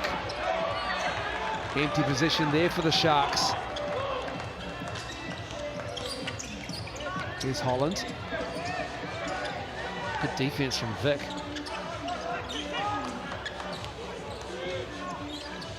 More good defense. The Gerald Vic. Oh, what a block. Tui Lewis and Denham Brook. Got all of, I think, the face there of Asbury. Welcome to the NZNBL, Caleb Asbury. I actually got him in the face. In our game, I gave him one to the eye as well, so he's not having a good start, but he was all good about it. It's Tui Lewis with a track down block on the GJ Gardner-Holmes replay.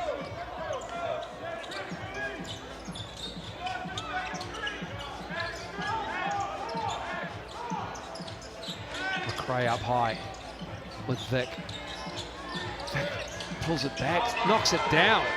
The Gerald Vic barks something at his bench or up on their feet. Yeah, he's just great at creating space, whether he's in the mid range, just dancing with it, or stepping back like that. He's a good space creator. Can always get his shot off. Denham Brook comes off the Sharks' hand. Here it is. Look at this move here from the Gerald Vic. Had Holland going one way, came back but couldn't contest enough. This is good offense. And that's not great offense. Lots to the cup. Oh, the roll isn't there.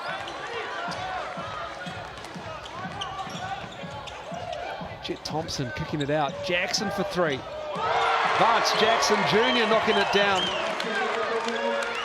Yeah, you hate those turnarounds, miss layup and go down the other end, make a 3-5-point swing. But the Sharks' transition is looking good. They just have failed to put in the basket a few times, but they're getting out and running, which is good to see. Oh, McRae, too big with the left-hand finish. I wish I could do that one time. Would be nice. Step back three. That's good. The Whai starting to find their range. And back-to-back triples. And that finish is good. Trading buckets in the second quarter. Markel Lotz for two. Jackson, will he pull the trigger? He will. A little bit of a heat check there. Ben Hall pulls it down. He's a streaky shooter. He got hot against us, and we had to change our defensive schemes just to make sure he didn't go for another couple, because he was shooting the ball really well. Just like you said, Scott Telfer can shoot it from deep, and he knocks that down. They're trading buckets here, and we've got a timeout called. The Whai have seen enough. McRae, look at that pass. Great screen from Hall. And that's pretty basketball from the locals on the Southland Sharks. Yeah, the celebration looked like a bit of relief from Telfer. He's happy it's finally gone down for him, and nice little run by the Sharks.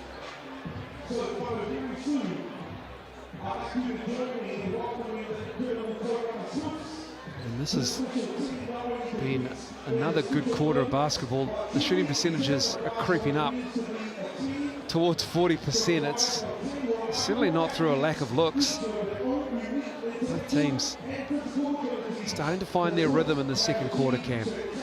Yeah, a lot more free flowing. I think that first quarter, maybe the energy levels and the situation both teams are in, it was pretty physical. Hard to find an open look, but now it's kind of opening up a little bit. A lot more fast breaks happening and a lot more open shots.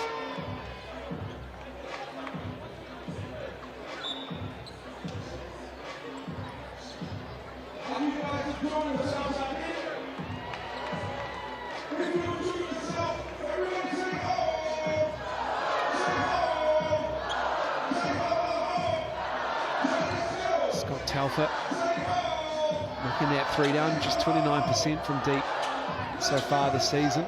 Cullen McRae working towards another double-double. 8 points, 4 rebounds. Sharks with the lead now. Plenty of lead changes in the second quarter. Denham Brook hasn't scored. Now he has. And that's their 5th three of the game. They're 5 of 9. Excuse me, they're 5 of 14 rather. The Whai. 4 of 8 of the Sharks came. Yeah, it was a great set by the Whai. Curl and pop with Cruz and getting Brook an open three. If you chase Cruz too hard, Brook's going to be left open, and that's exactly what happened.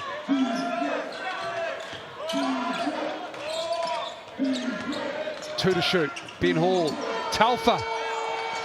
Almost connected nicely there. Didn't drop. Here's Holland. A bit of a hesitation. Fires it out. Pero Hunt gives it back. Holland for good extra. That's what it's all about. Finding that open man, and saw some ball movement from the Tuatara on Friday night, Cam, where it just zipped around. Yeah, I mean, Cruz had a good shot there, and no one's going to be mad at him for taking it, but that's going from good to great. That's a great drive from Markel Lotz.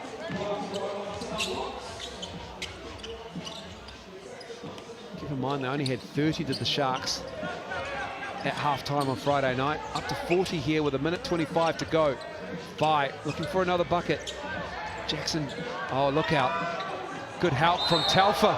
Stayed straight up. And we've got to travel. Scott Telfer with the defense. Yeah, that was great verticality. Good courage too, stepping up, a bit out of position and putting his body on the line. He's playing well. Certainly at both ends. Sharks can tie it with a 3. Time winding down. Penultimate game of round 4 of the Souths NBL. Saints and Airs coming up after this. Oh, what a cut. Ball zips to Lotz. Too strong on that 3. Under a minute now.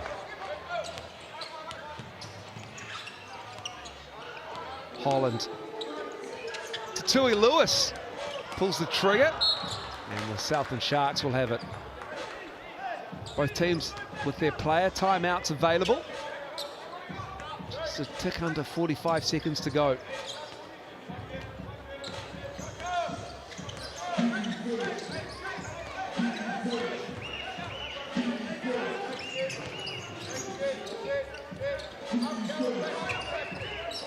Lotz looking at the action. Telfer on the baseline. Lewis on him. Good defense from the youngster. Tui Lewis, the 21-year-old, coming up with a steal and finding Brook for the layup. Great push of the ball, great defense in the post. He's doing a lot. He's a great energy player. Lots on the drive and the foul.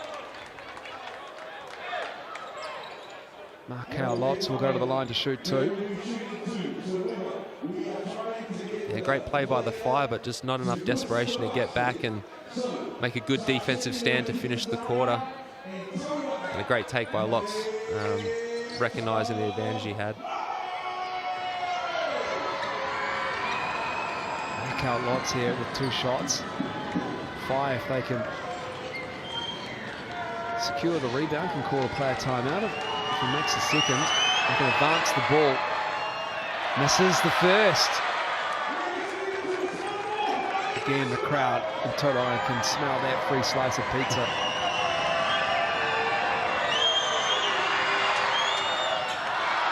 He does not oblige. And so, player timeout here. Whai can advance the ball up over halfway with just a couple of seconds, a handful of seconds remaining. 30 seconds, no coach involvement. It's beautiful. Nah, it's good. As players, like, really enjoy this new added rule.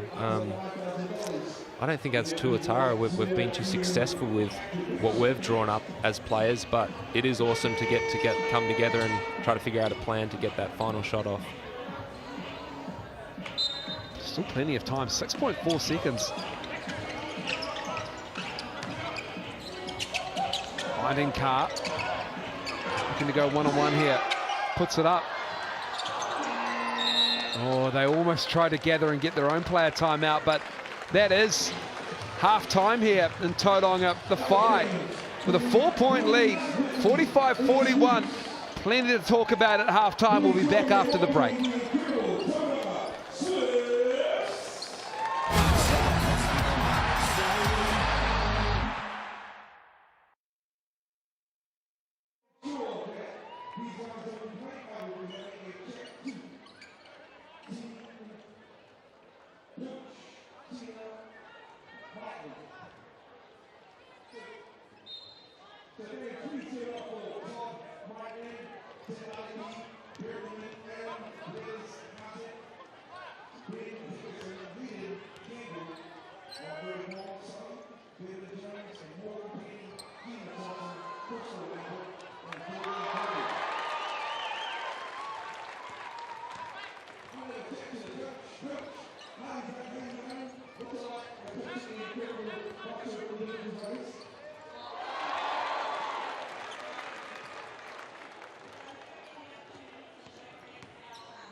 Welcome back to Tauranga, and it is a close ball game between these two teams.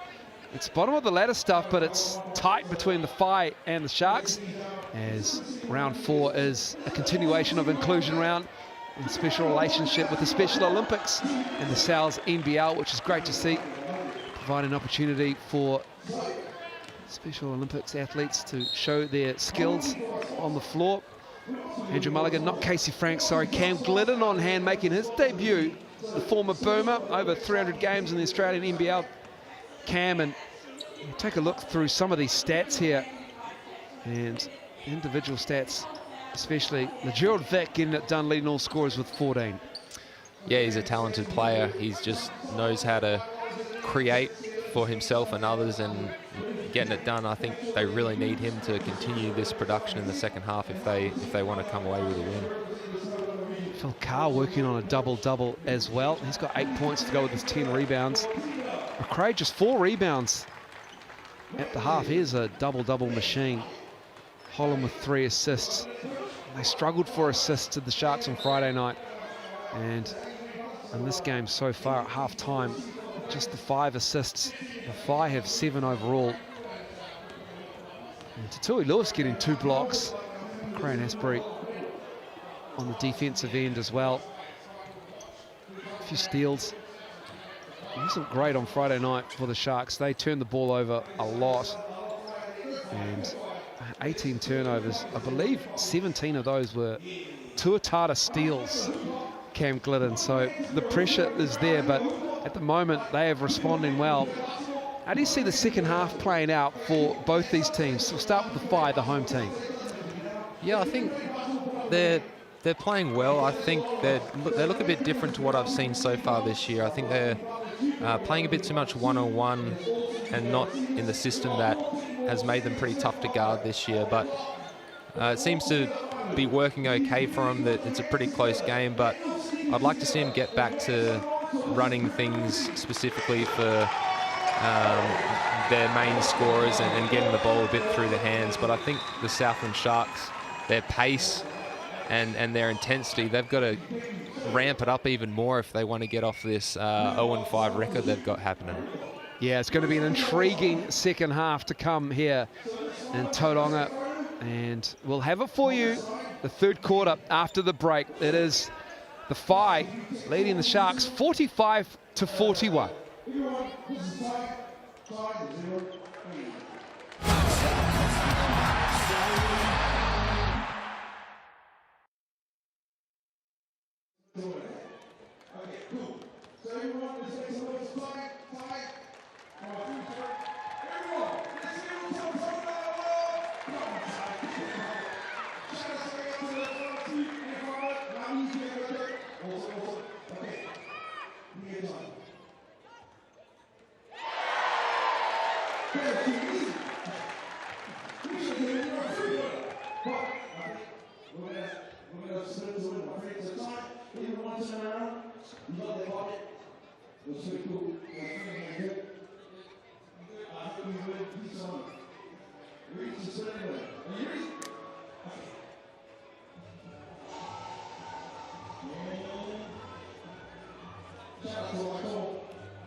Tuatara, they gave up 66 points in the paint.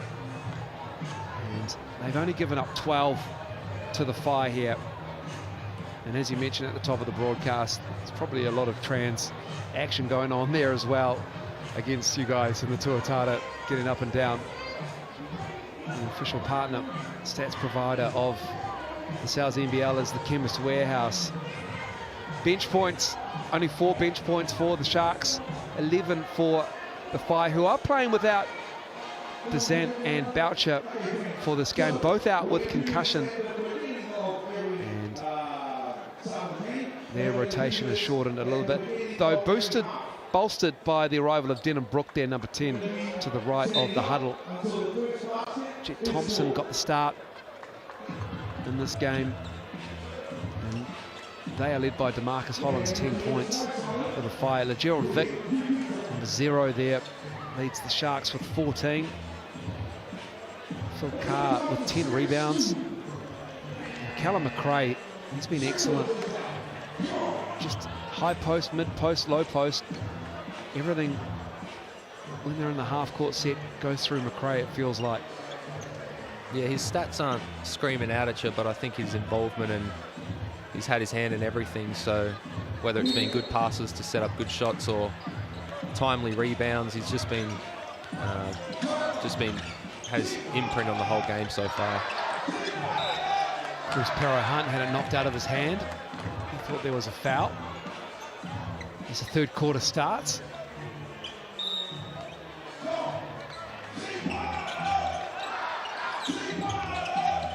Jackson. Carr looking to Thompson. He drives. Too strong.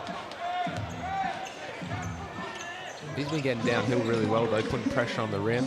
I'm sure that's what Coach Lacey wants out of him, just playing with confidence, getting his feet in the paint. Stays with the Sharks. No reset. Shot clock at 15.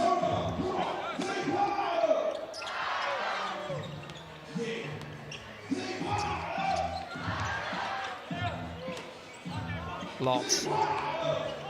Backing down Jackson. And it's easy for Markel Lots. Yeah, that was a bit too easy on Whai's part. They've got to build a wall a little bit more, hold stead a bit more. That was too easy for Lots. Perro-Hunt's fouled on the drive.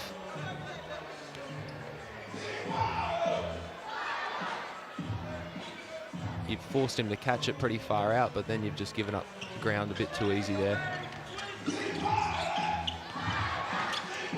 Good cut. Nice look. Jet Thompson's hit. Jet Thompson will go to the line to shoot 2 at the Chemist Warehouse foul line.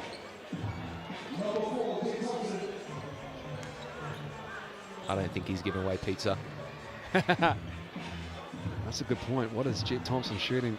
He has not missed. Well, he's the home man, so he's not going to give away pizza anyway. But I think he's putting 2 for 2.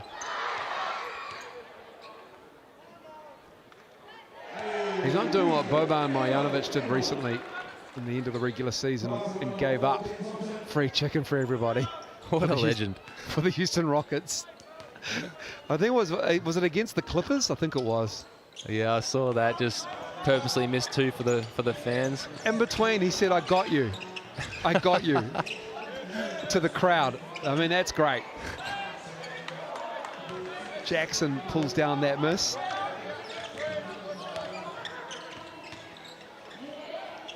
Here's Carr, and we've got a foul. An offensive foul as well. Yeah, that's unfortunate. You get a mismatch inside and demand the ball, and sometimes when you're posting up a smaller guy, it looks like a bit of harm's being done, but that was a bit, I don't know, I wouldn't have called it. Vance Jackson called for the offensive foul. As we looked at Vance Jackson, we've had a turnover from the Sharks here. Now it's going back to the Whai. So it's unforced errors that you can't afford to have when you're already kind of running uphill.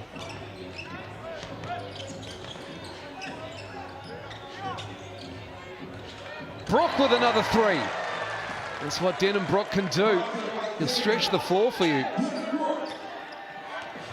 That was a foul on Caleb Asbury. That gave it back to the Whai. Here is Asbury, the new import for the Sharks, leaving it short.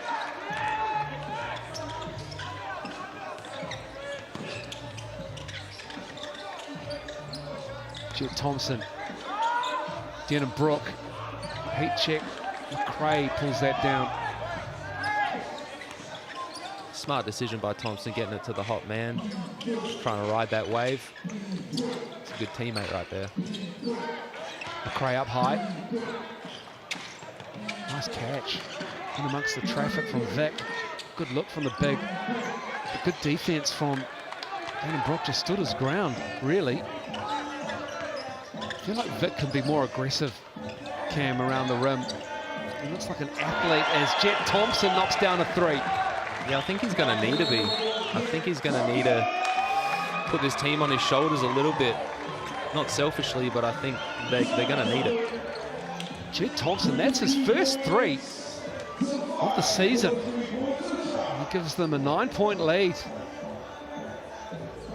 Those two foul shots gave him a little bit of rhythm, perhaps, and he knocks it down. And timeout, Guy Malloy.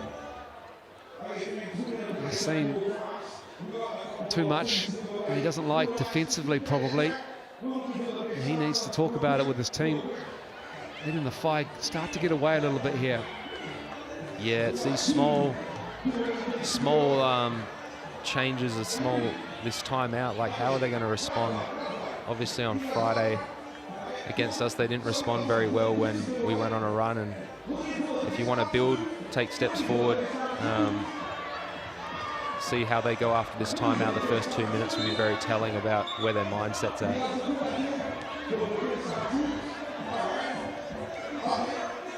Would love to get in and hear what Guy's saying to them, but we'll see how they respond. Adam Dunstan as well, picked up by the Whai too, the vet. Looking for a bit of size with him and Brook. Sharks out of this timeout. See what they've got here. Vic, Holland on him.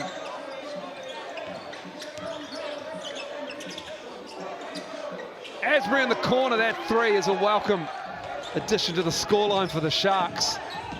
That's the response you want. You come out, you run a set you're familiar with, you get McRae setting a flare screen, which opens up some sort of advantage, and then you get an open shot that everyone's prepared for. That's a good response by the Sharks. And that will stay with the Whai, not through a lack of hustle from Markel Lotz to try and get that for the Sharks. That's Asbury's first bucket in this game. It's now 1 for 6, but that'll feel good to go down. That release looks good too, Cam, so starts to string them together. And so Caleb Asbury's entered the chat of this game. Yeah, he looks like he knows how to play. He's just got that. The way he moves on the court is very bouncy. I think it's going to be good for him when he settles in. Sharks do well to force the Whai into a late shot clock three. Missed by Denham Brook. Sharks down 6. McRae wants it in the post. He's got Pero Hunt on him.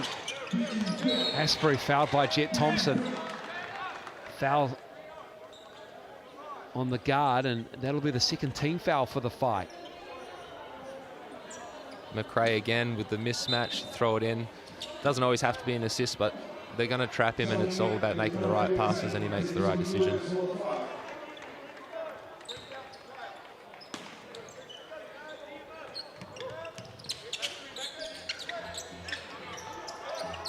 Oh, nice cut. Holland recovers. The duel of Vic falling away. McRae held by Carr, no whistle. Gets the offensive rebound and can't get it to finish. Callum McRae, he's had about half a dozen, it feels like, of those shots that have just gone in and out. Yeah, they just don't want to fall for him, but he's doing all the work, so it must be pretty frustrating for him right now. And then Carr on the follow, cleaning it up. You can see here on the G.J. Gardner Holmes replay, no box out on the weak side. And a steal. Brooke blows the duck, and he's fouled. That's why it missed. Great hustle from Pero Hunt. And that's just tough for Guy Malloy and the Sharks. Markel Lotz. He's just a little bit casual when he inbounds the ball, I feel. Yeah, it's the second time they've lost possession just on a sideline trying to advance the ball. I don't know if it's casualness or they're not on the same page. I don't know, but they've got to figure that out. You can't have those mistakes. Denham Brook gets the first. He's up to 9 points now. He can tie Carr and Holland, and he can't on that. Lotz with his 4th rebound. He's got 10.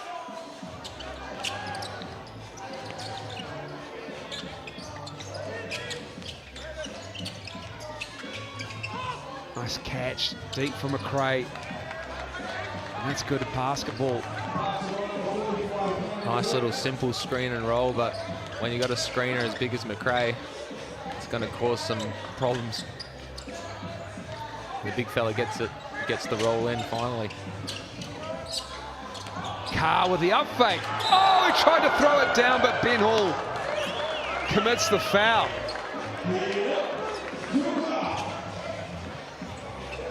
Phil Carr out of Morgan State. G-League, Summer League experience. Been to Europe. Yeah, it's an aggressive move. Woo. Oh.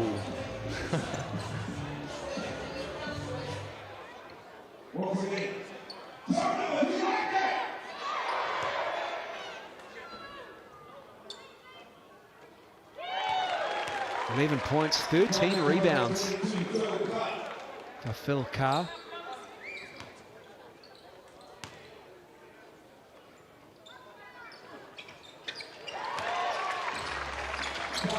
Makes both. Lead back to 9.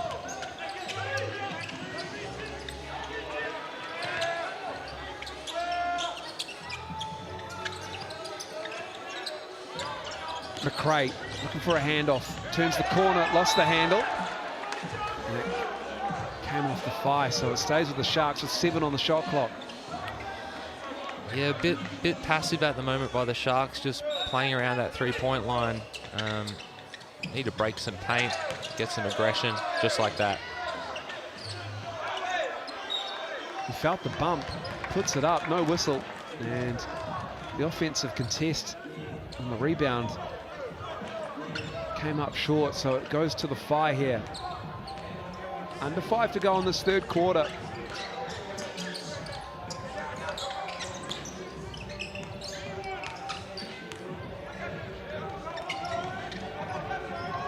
Fire a bit out of sorts as well, not sure what they're going to. Holland collects the miss. Carr in the corner. 6 now on the shot clock. Pero Hunt trying to weave his way around McRae. Does well. Pero Hunt with the finish. That was a nice move and bailed him out of jail there. They didn't have much going on, so big bucket from Cruz. Denham Brook comes over on the help, and it will stay with the Sharks.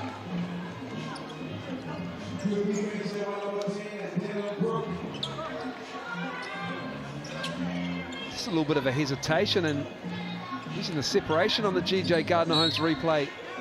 The key for Pero Hunt on that one. Yeah, I think he wanted McRae in that on ball, and McRae did a pretty good job defensively till right at the end and got a bit off balance. Holland pulls down the board. Sharks get back to Tui Lewis. Brook with an easy rebound between 2 Sharks. He puts it up and in. That's not going to impress Guy Malloy. I could see it in his face. The Those are the points that matter. Those little 1%ers come back to bite you in the end. And that won't make Guy Malloy happy at all. Lots with another casual pass, throws it out of bounds.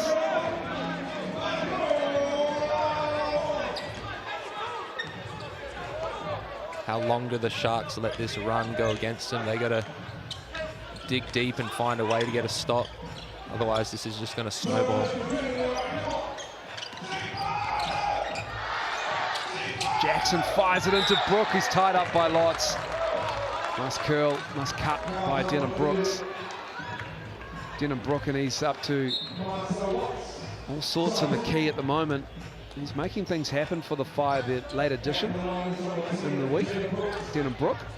And that is just too easy. Yeah, he's a good reader of the game. He just finds the ball, whether he's popping, rolling, slashing like that. He just seems to have a knack for getting the ball at the right spots. Is it time to pull out the zone and keep Cullen McRae in the paint, do you think, Cam Glidden? He seems to be dragged out of the key. Yeah, they've subbed him out. Whether he was needed a rest and he was lumbering a bit, but yeah, you might want to try something different. I think it's mainly just the communication. They're not getting burnt on anything specific. It's just kind of lack of everyone being on the same page. So just like that. I mean, great screen, great roll, but maybe the timing's a little bit off at the moment. Asbury and Snow with a miscommunication here, and it's starting to get away on the Sharks in this third quarter. Lead is now 14. Jackson with a jab step and hits the three. Lance Jackson Jr. now on a 9 on that three. Scott Telfer steps back up and then misses the three. Might have been tipped. Jackson Jr. going the other way. Holland set his feet. Markel Lots with the ball. It's a 7-point quarter for the Sharks here. 5 put 17 on them. Lots. To Tui Lewis. Riley Snow couldn't collect it properly.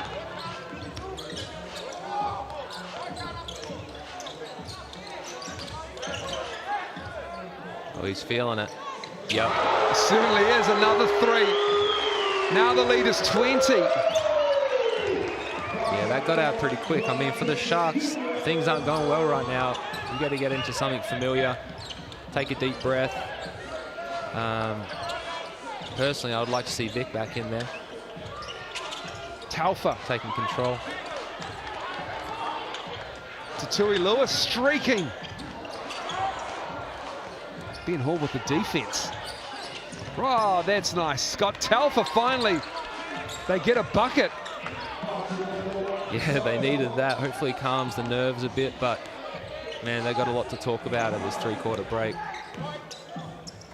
Yeah, that's coming up 60 seconds away. Is Jackson Jr. with a floater. He's got 8 points in a row for him. He's up to 14.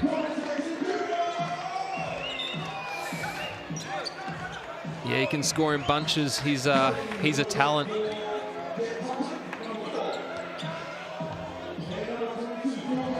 That's too easy.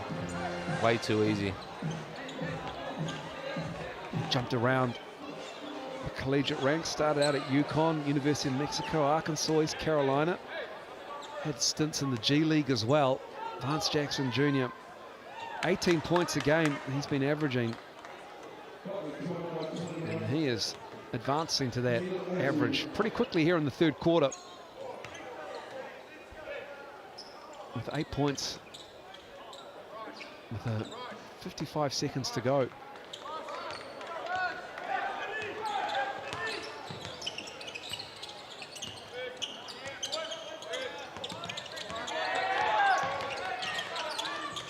Taufa straight on three, front of the rim. And we've got a foul. And that's going to be on Jackson Jr. Sharks catch a break. Let's see if they can score on this possession. I think they really need it for their momentum going into the fourth. There's Vic. Is he coming in?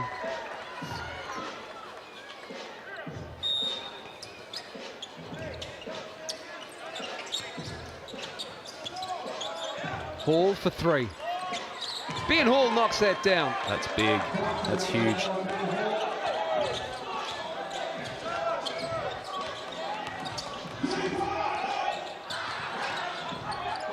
Thompson now.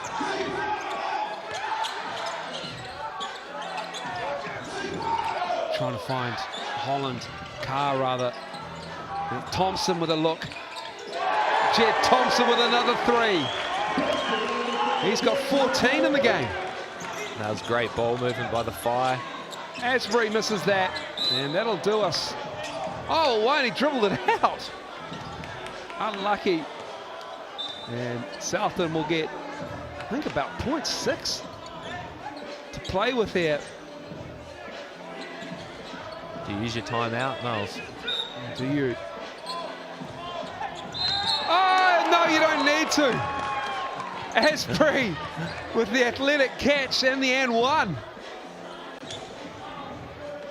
I think they tried to do that earlier on in the game when they had a short shot clock, but they weren't on the same page, so it looks like they've talked about it. They caught eyes there, and once you catch your eyes, you know what you're doing, and it's pretty simple, and that's a tough finish, though, with the foul. Jed Thompson, he wanted the push. It wasn't too hard of a push.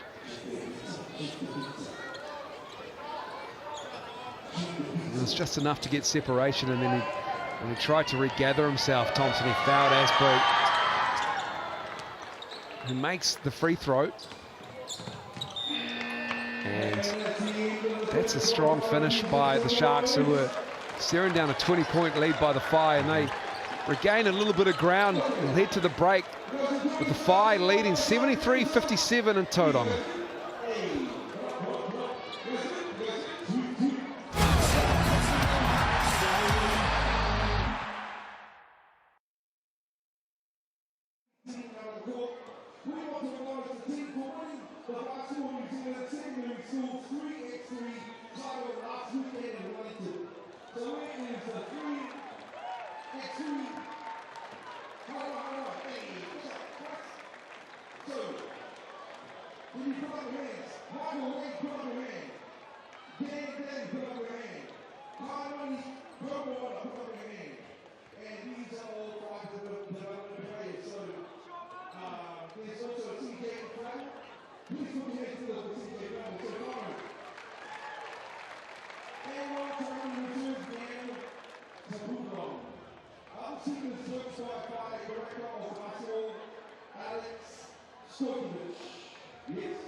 Welcome back.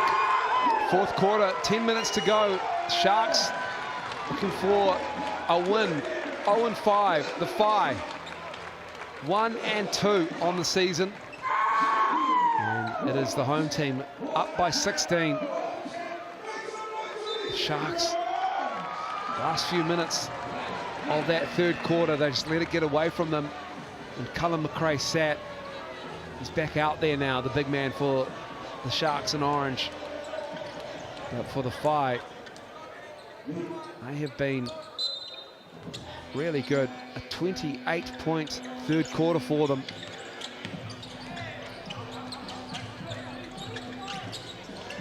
Lots looking at McRae, looking for a handoff and a cut.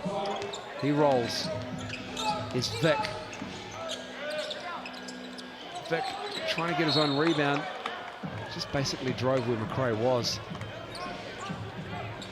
Got a bit congested there in the key, but it stays with the Sharks.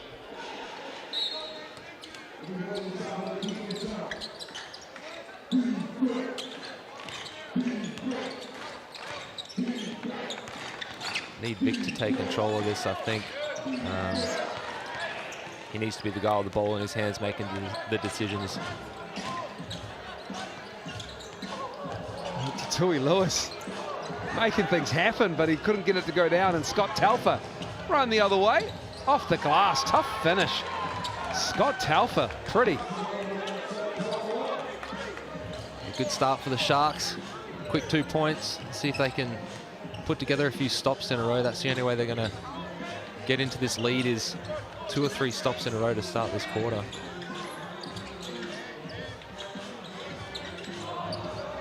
Oh, Pero Hunt, no one boxed him out off the car miss.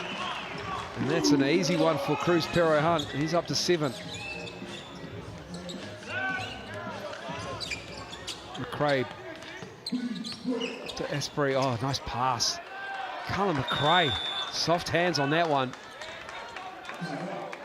Smart time out, I think, by Coach Lacey. Just sees that his team isn't as up and in as they were to finish the third. Takes the quick one, give him a spray, get him back out there with some more energy, I think.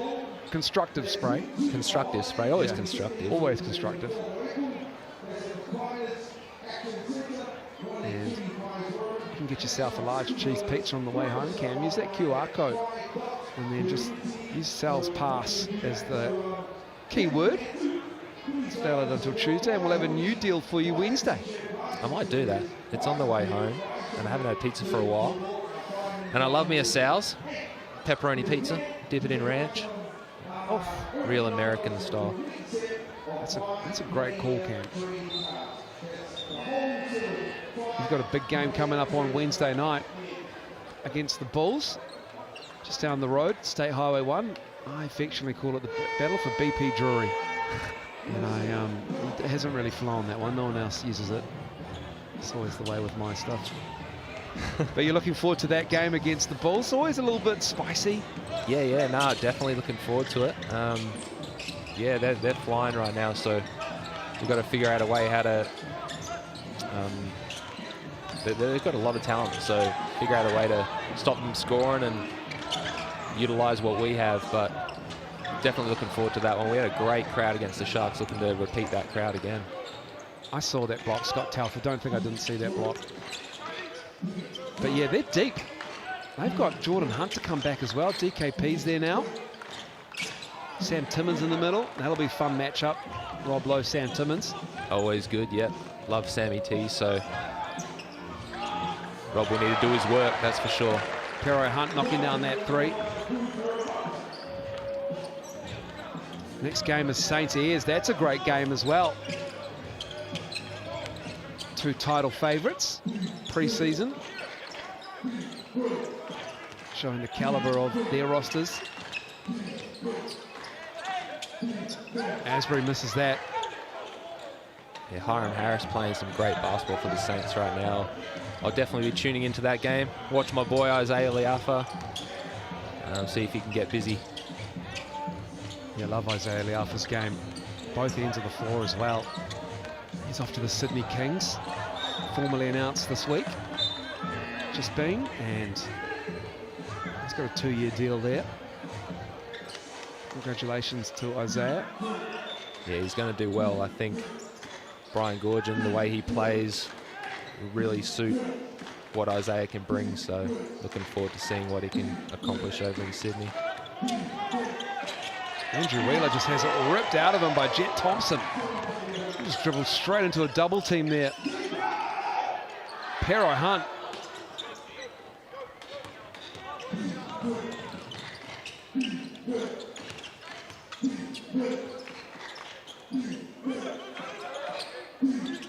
Here comes the double.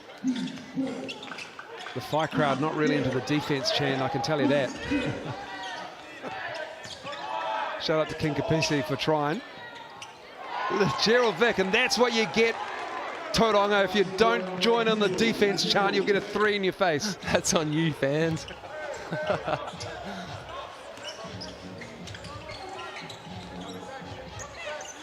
Pero Hunt curling. This is third 3 of the quarter. Made the first one. 14 is the lead though, and stripped away by Pero Hunt. Thompson jetting ahead. Pero Hunt shorter and shorter as the game goes on. Yeah, he had 3 good looks in a row, but unfortunately it's not happening for him.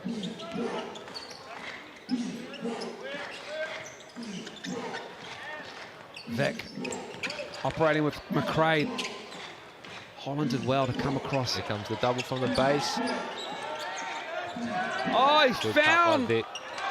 LeGerald Vic and he squeezed it through.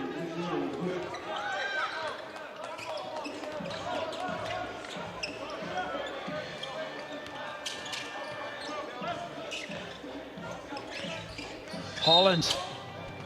And a foul on Vic.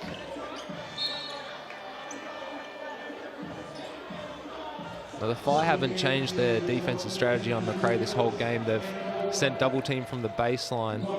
The Sharks just haven't taken advantage of knowing what they're doing as much as they should. That's one time Vic gets the cut, but I think a few more layups could have been had if they're a bit more on the ball. Jackson Jr. That goes down. I mean, they have survived some open looks from 3, the Sharks, in this quarter, but that one is made to pay. Vic just lost the handle there. Wheeler saves the day. McRae up high, and that bump from Jet is called a foul. Akau Lott's hot on that one. There's a bit of nice offense there. Short roll to McRae and Lott cuts the corner. Unfortunately got pushed before he could finish the play because they need points. They don't need fouls. They just need to... They don't have much time to catch up. Akau Lott's a competitor. He was having words with Corey Webster as Corey made his way to the bench on Friday night. Yeah, there's a bit of curry going on between those two. Offensive foul. Colin McRae. Tatui Lewis ate that one. Right in the mouth. He's telling Callum just how much it hurt as you walk past. Oof.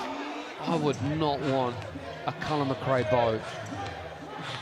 So you might have to wear a mouth guard. Yeah, credit to stepping in front of that. It's never going to end nice.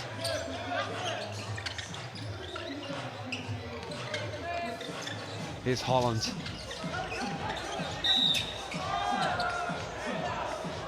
Just too aggressive on the defense there. Time winding down here. 4:25 to go in this game. It's a 15-point Whai lead. Who is going to step up for the Sharks? DeMarcus Holland at the line.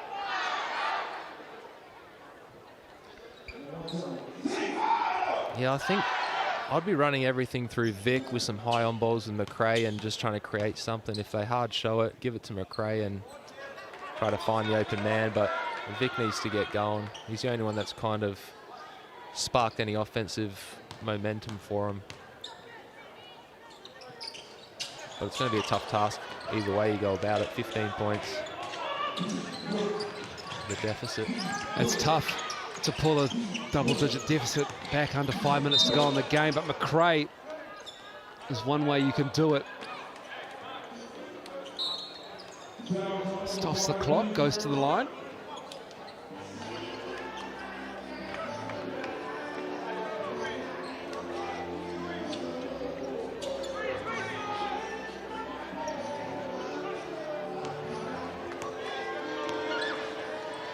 So Colin McRae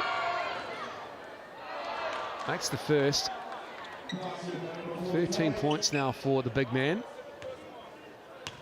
And he's worked hard for him. It's been a tough game. But he's putting in the hard yards. Oh, Akau Lott's just got blocked by the bottom of the backboard. Excellent hustle to get the rebound, but just too deep between 2 defenders.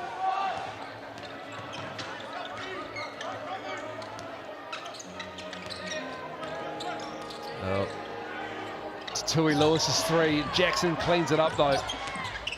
He's deep on the baseline.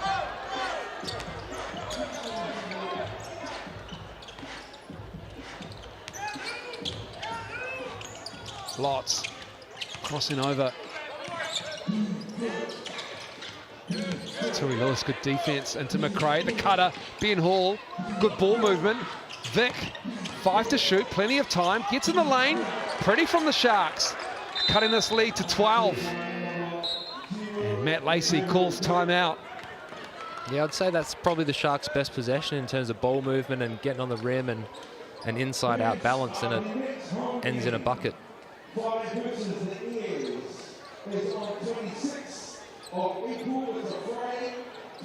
Good scramble defense by the Fire as well, just offensive talent beat defense that time.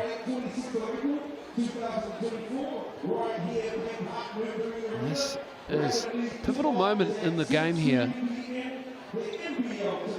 Whai, seeing that the Southland Sharks starting to move the ball effectively, which hasn't been a real feature of their offense through this game.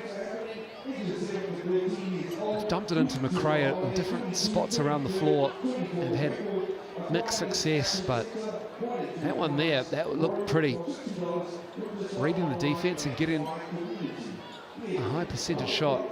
And so we're ready for a big defensive shift here from the Sharks to get them back in this game. Whai can execute.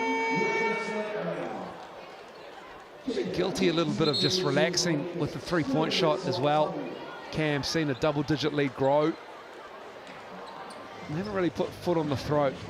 No, you're right. I think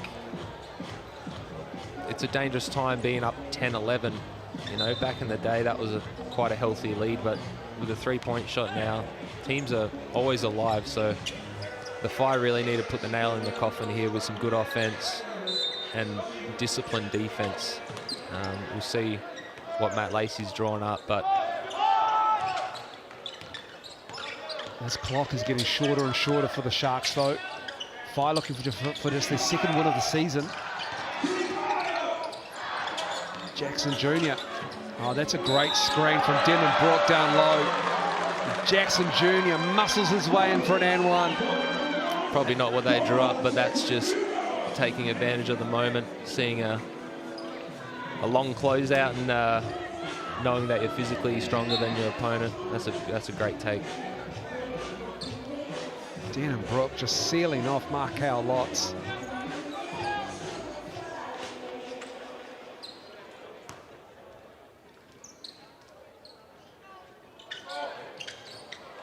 Can't finish the three-point play opportunity though.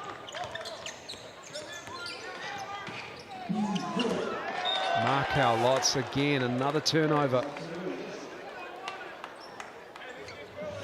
Markel Lotz, that is turnover number 7.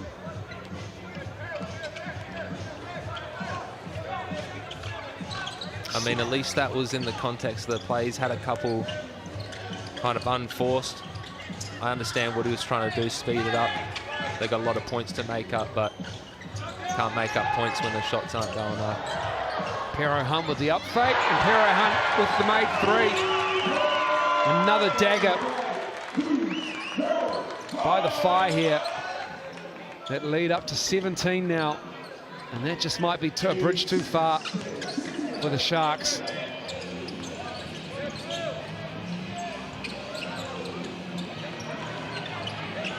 Lotz corrals it. And he's fouled on the floor by Tui Lewis.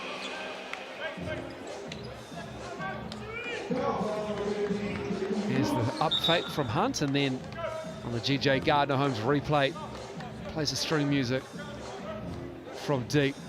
It's probably his most difficult shot the last 4, but he made the hardest one. Sometimes that's the way it goes. It's 2 for 8 from downtown as Cruz Pero Hunt. Overall, they're 14 of 35. The Fire in this game from beyond the arc as McRae just doing yeoman's work down low. He moves up to 15. He's got a good knack for when he misses the shot, he knows exactly where it's going. The amount of times he gets his own rebound. Got to make sure they block him out and not just ball watch. It's Marcus Holland, 12 points for him.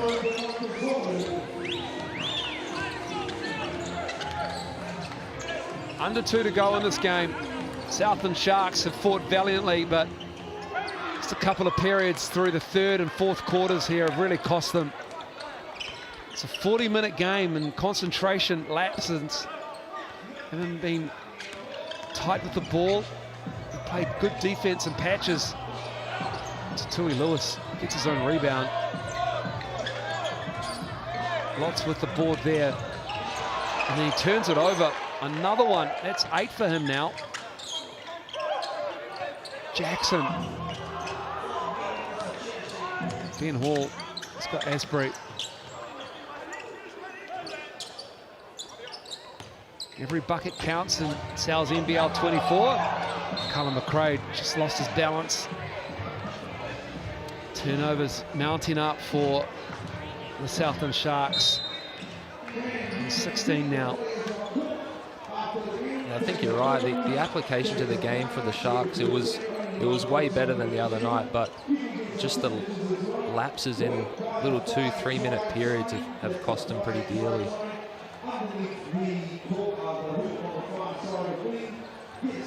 The timeout. It hasn't been the prettiest of shooting percentages in this game. Just 37% for the Southland Sharks, and coming into this one, shooting 38%. That is good for dead last. Meanwhile, Whai, they shoot 41% on the season, up to 43 now. 3-point shooting has been okay for the Sharks. 7 of 17, 41%. Been good on the glass. There's been plenty of rebounds to go around, Cam Glidden. They're winning that +3. 45 boards for the Sharks. Yeah, I mean, when you're looking at all those stats, it's quite even, but just a couple of things stand out. I mean, the 3-point shooting's one, but just the mentality to try to be disciplined and you run your system and having everyone on the same page. Sometimes that's the decider, is the Whai kind of know where their buckets are coming from and know what they're trying to accomplish on defense. I think the Sharks are still a bit out of sorts right now, with plenty of time to fix their mistakes, but I think the Whai are just a bit more well-oiled at the moment.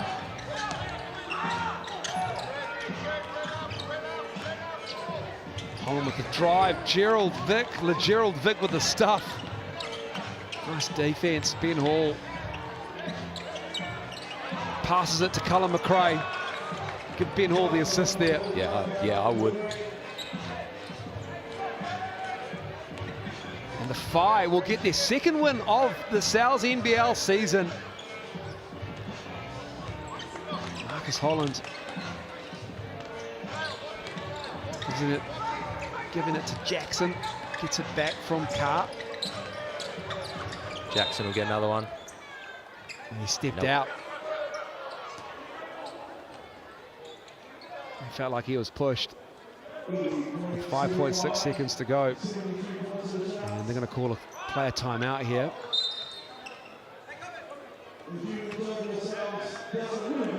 So the Southland Sharks fall to 0-6. And round 5 doesn't get it any easier for them. They've got the Rams next Saturday at home at the Shark Tank. For the Whai, their schedule picks up pace somewhat. They've got the Airs at home on Friday night, and they are at the Bulls on Sunday. And that is a tough double round for the Whai. So the player timeout by the Sharks advances the ball.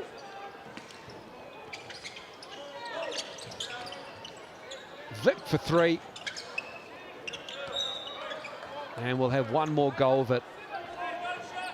That was a nice set. Just missed the shot, but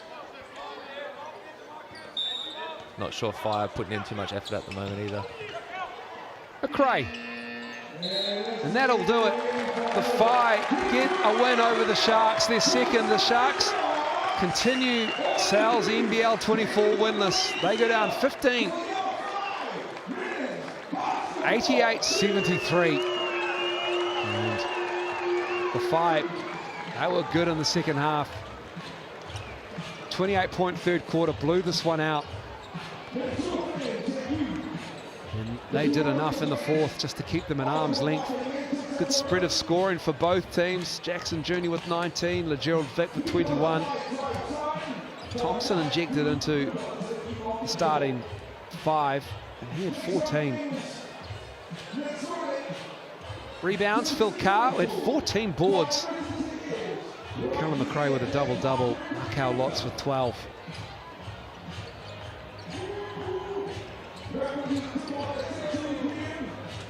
Holland with 5 assists, Lotz with 4.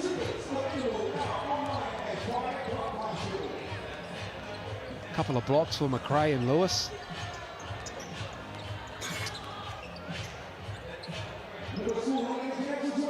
Jet Thompson with those 3 steals. Good performance from the Whai. They'll be happy they took care of business at home against the last place team. They get 2 wins on the board here in the Sal's NBL. Make sure you stick around, a cracker coming up in just over an hour's time. Rather, under an hour's time. The Saints and the Airs, and then Cam Glidden will be stretching the hamstrings for the Tuatara and the Bulls to get us underway for round 5. And the Nuggets and the Rams begin the doubleheader on Anzac Day, Thursday afternoon from Edgar Centre. On behalf of Cam Glidden and the Sky Sport team, thank you very much for watching. The Whai get their win at home, just the second one in their inaugural season. They come up big, 88-73 winners over the Southland Sharks. Enjoy the rest of your Sunday.